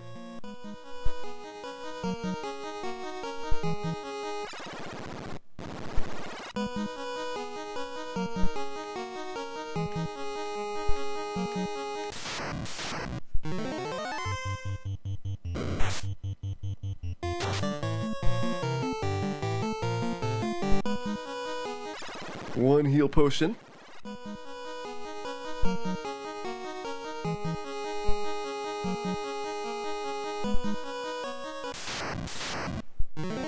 Oh, that's a lot of bad men. Very, very bad men.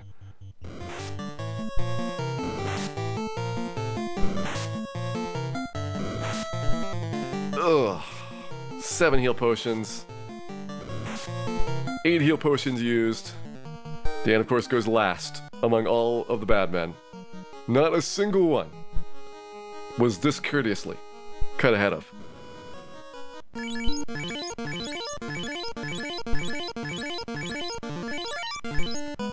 Unfortunately, that's a lot. That's a lot of healing that's used. Alright, let's go Phantom time.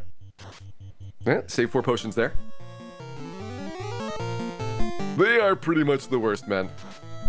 Of all the men we have fought, they are at the bottom of the list.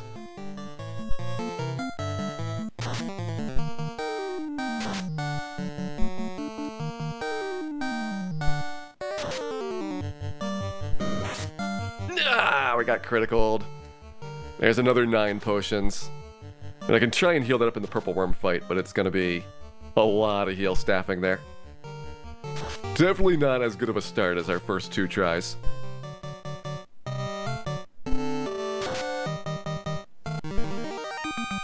Maybe you shouldn't even heal potion prior to Phantom, really, with getting 99 on the other side for heal potion count. Give me a better chance on cracking and Tiamat's floors. Is a bad man worse than a Dan man? Well, Dan is, in fact, pretty bad, but Dan is, in his own way, just very slightly lovable.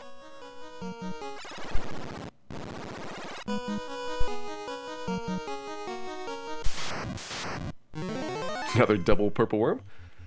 We've gotten 3 doubles so far, so at least we're perfect there. It's either 1 or 2 every time. And if we get 2, it means extra heal staffing to fix up their damage.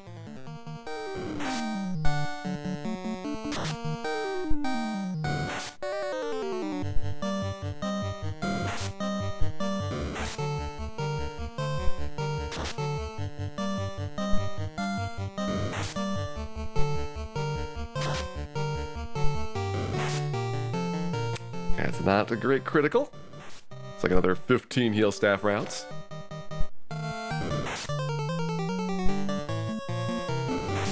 Power Staff does decent-ish damage.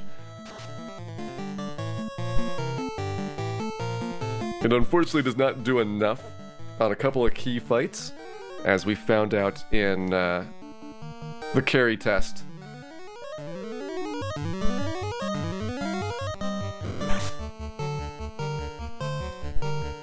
It would have been awful if I didn't have 50 points of strength. Well, 54, because we get 5 at the start and then 49 for our level ups. Dan, quit getting hit. So you can expect the quad purple worm fight gonna be way worse than this. That one is gonna be butt clenching.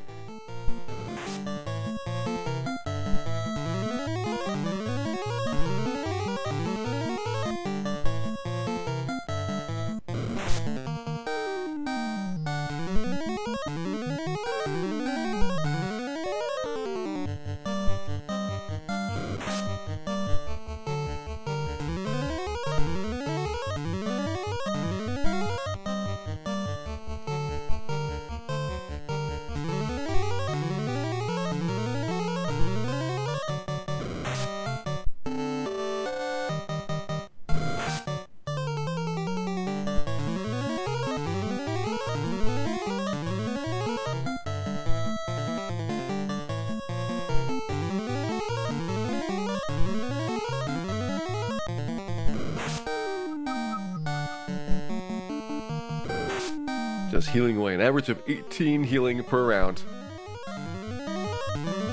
I guess 17 and a half. The range is 12 to 23 on this. So it takes a while.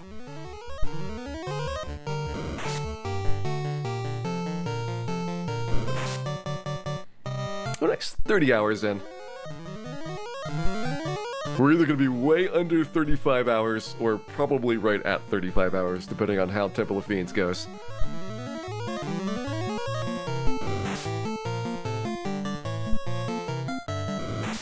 But I think I don't have to worry as much about it being a 40-hour one, unless we have to Bane Sword Chaos. Then we might have to worry about 40 hours. That's the only scenario I think would be requiring, like, more than a dozen or so attempts through Temple of Fiends.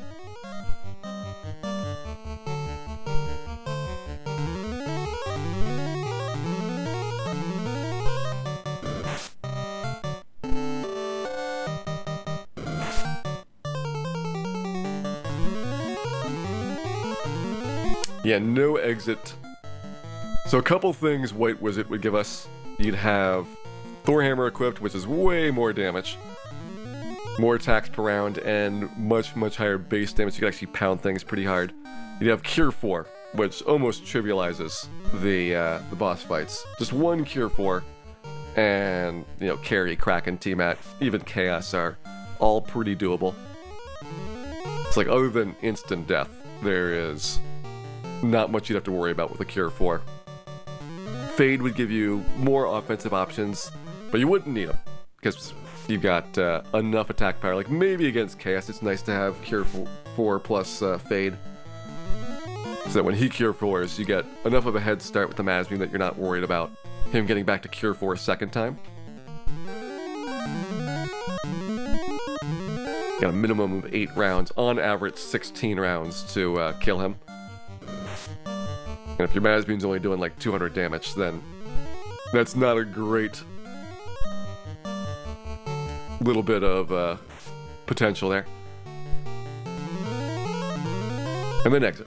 Exit would be really cool because you could grab the Masbeam, exit out, and then redo this whole stretch with the Masbeam, which Masbeam makes short work of obviously the Purple Worms and Firementals, but also Phantom, Lich, Carry, even Kraken to a large extent. If we were doing 200 damage around to Kraken, even if he does have those really big hits at the start, we probably can make it through that fight before he gets the criticals in. And so you get through there using way less resources. You don't have to worry as much about super conserving your heal potions on the way down, because you take less damage during the big fiend fights. And it's just kind of a breeze getting into the Chaos battles for the tries, even if it doesn't change Tiamat 2 and Chaos at all.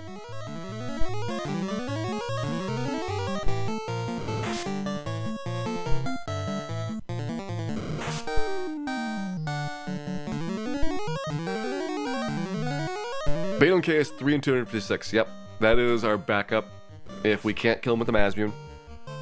If we get slowed, then we probably just have to go for Bane Sword, because if you're doing 1 attack per round instead of 4, you're not going to get 2,000 damage on him, so you might as well use that attempt to Bane Sword him instead.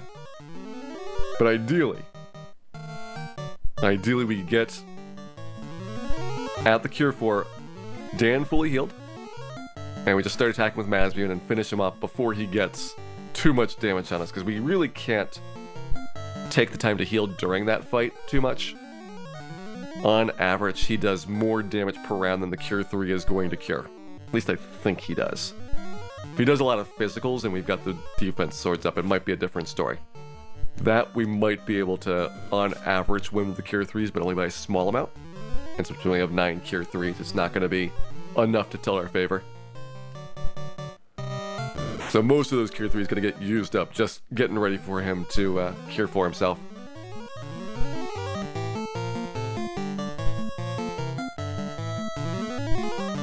$59 rounds of Bane to get half and half on that to land. That sounds about right. Slightly worse than a 1 in 80 chance of any particular try getting it.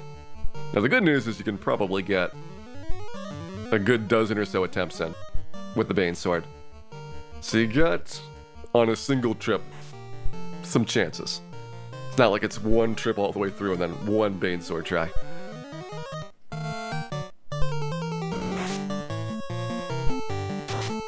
Mute, same odds as Bane, that's right. We have muted Chaos in the past. I've Baned Chaos, I've muted Chaos just to show off all the possibilities on it. And it takes a long time. The mute was pretty lucky because you can only do, with 4 White Mages, 36 mutes per trip. And we got him with like 25 or so.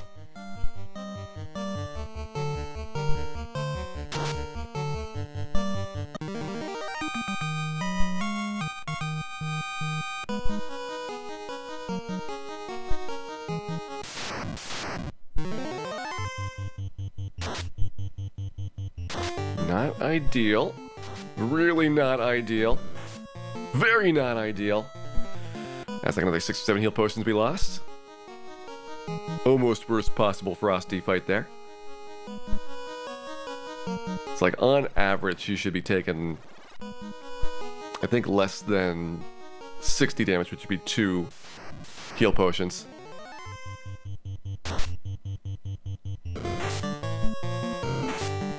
Ooh, another 7 heal potions there. Our heal potions are not gonna be good. We're gonna have to hope that we don't get double nuked on Lich. That'll save us a lot. Like, you can definitely tell we're gonna need the Cures and Cure 2s to bail us out of the bottom floors.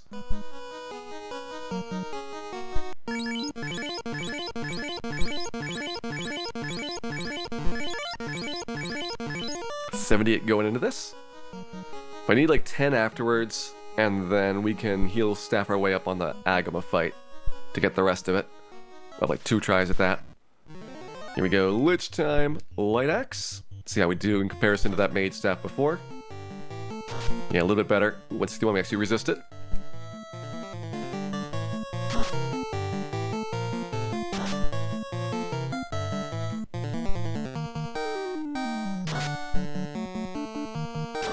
$237. He's got 2 spells left to the next nuke. Still 2 spells left. $288, so we're more than halfway through. 1 spell left. So good news is he's probably not going to triple nuke us. Bad news is he does double nuke, but again we resist. So we got 2 very good nukes.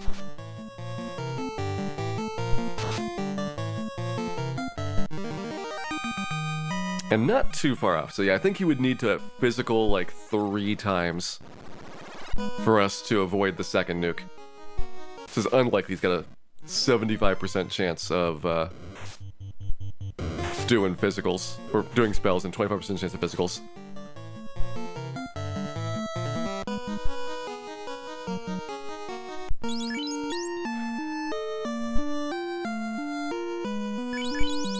I'll need that in a little bit, but I'm gonna black shirt carry.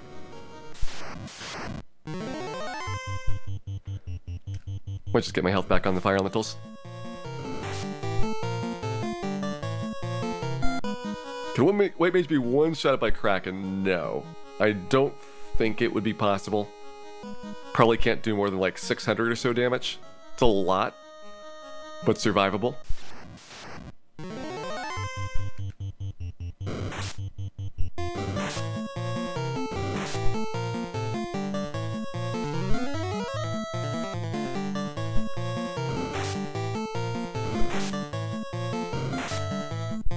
To be clear, he's gonna crit, almost guaranteed, because he has 8 attacks per round, and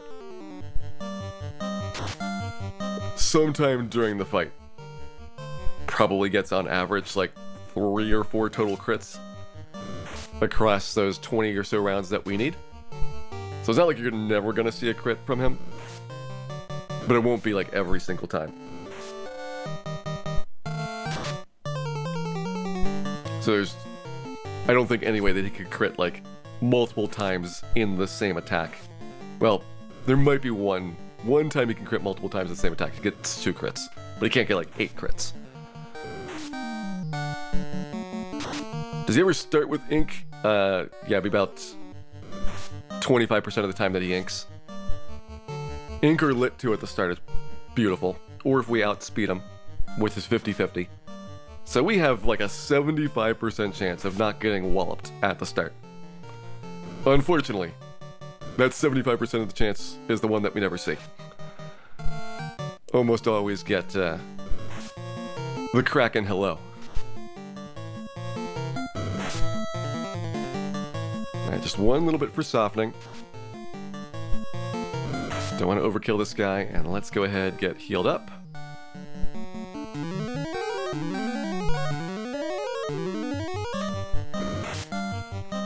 Critted right away. The 1%.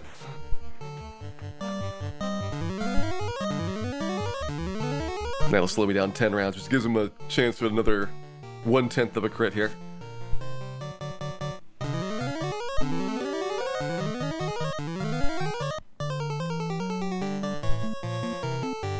Yeah, there's a 75% chance that you will not be hit by Kraken in the opening round.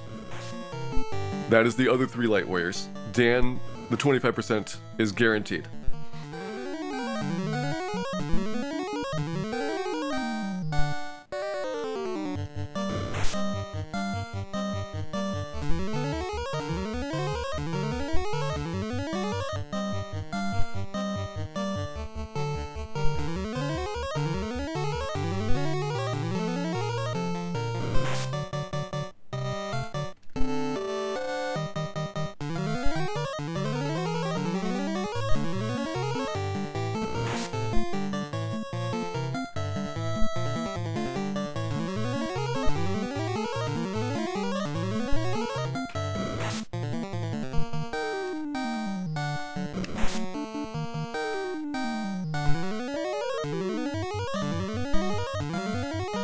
So I made back the critical hit damage. Let's go and start healing up here.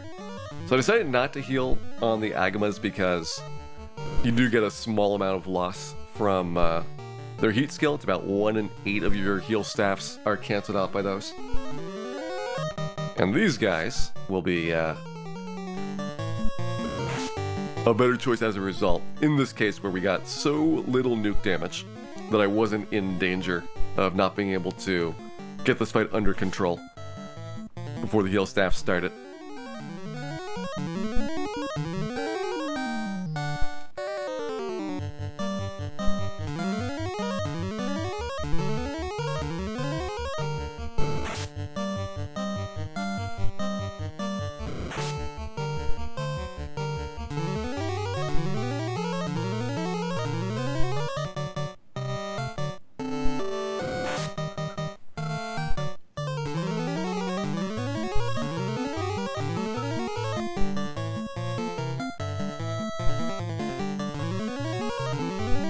Okay, those nuke rolls in case could go a long way. Well, he's only got the nuke at spell slot 8.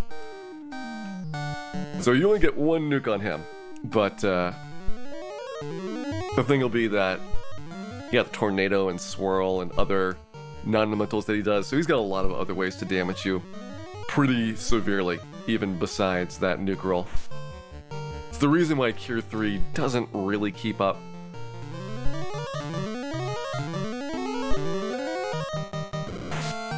Like you can probably break even, maybe come slightly ahead on average if you are rused up versus his damage rolls, but you don't have enough Cure 3s to really push any advantage on it.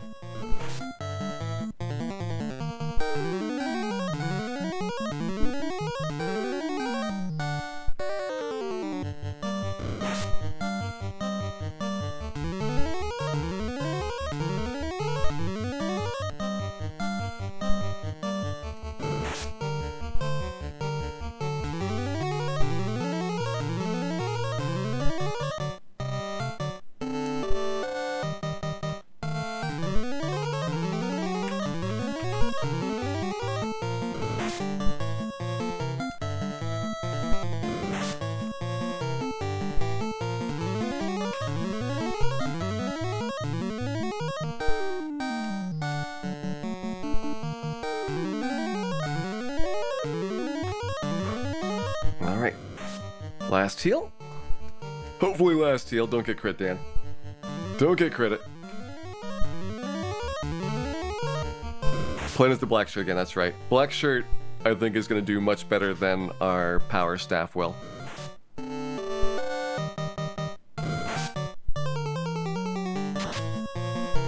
Power staff's great on purple worm, great on fire, but not good enough on the fiends. Okay, that's set.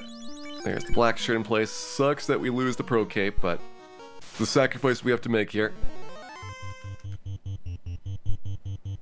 Okay, we get the defense off.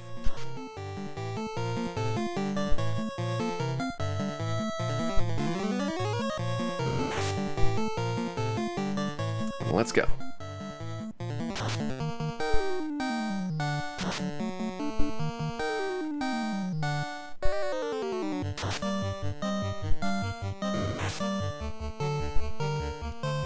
Carries about 14 or so rounds. Should I do the extra defense sword? I probably should.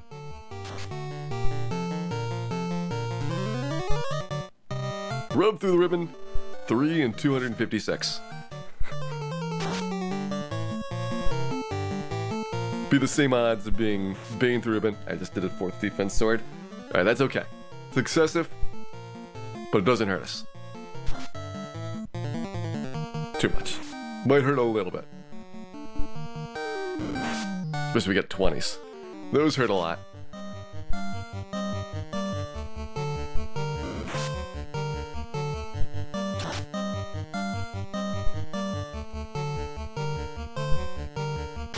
I was optimistic when I said it was 14 rounds. It's more like 20 rounds. Maybe 25. So she does have some opportunities to get some things slung our way.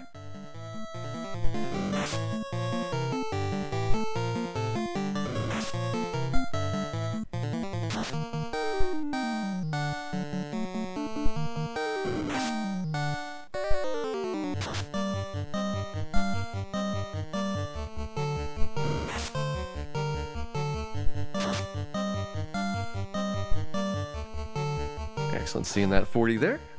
Not excellent seeing the fire 3s, but it's only occasional that she does those. She's got to choose the magic, and then also it's only every other spell.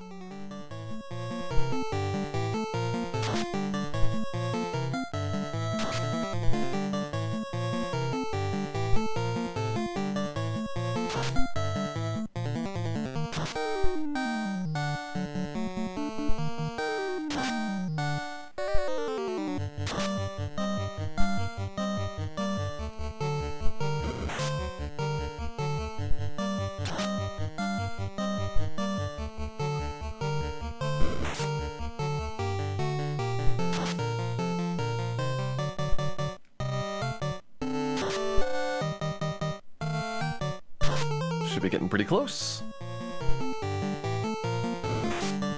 Yeah, that hurt. There goes 6 heal potions.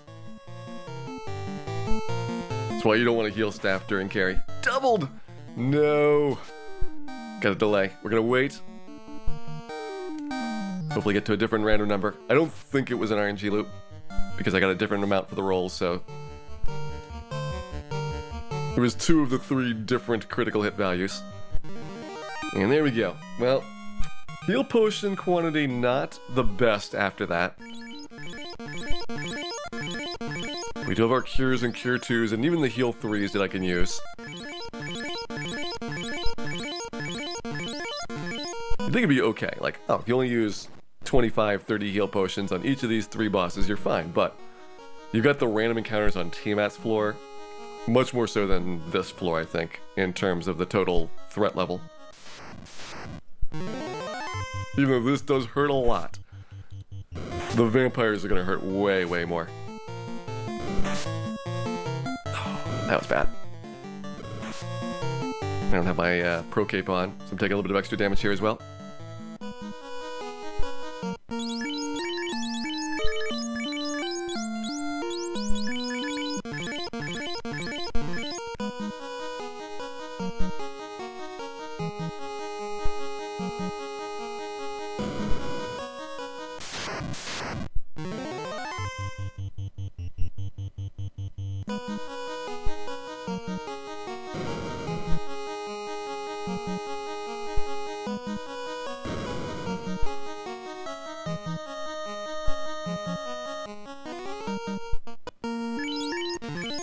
I did this last time. There is a non-Kraken fight, right? Yeah. Non-Kraken fight first. Alright. Here we go. Kraken 2, the second. Better start. Not a great start, but a better start.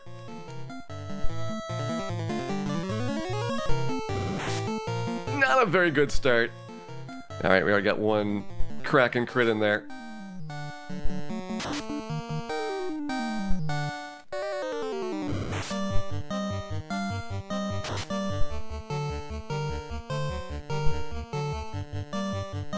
$89. 133.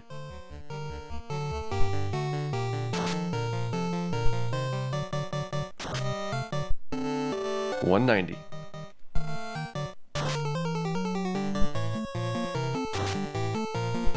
242.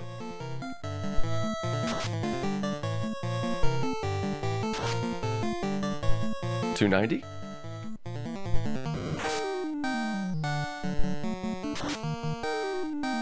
338.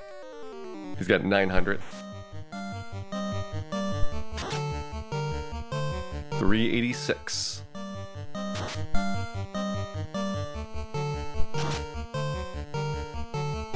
440. 470.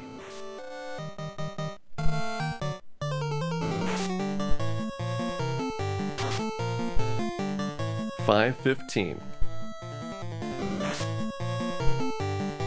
Into bad shape now. 567. 607. And down. All right. I think we will call that for today.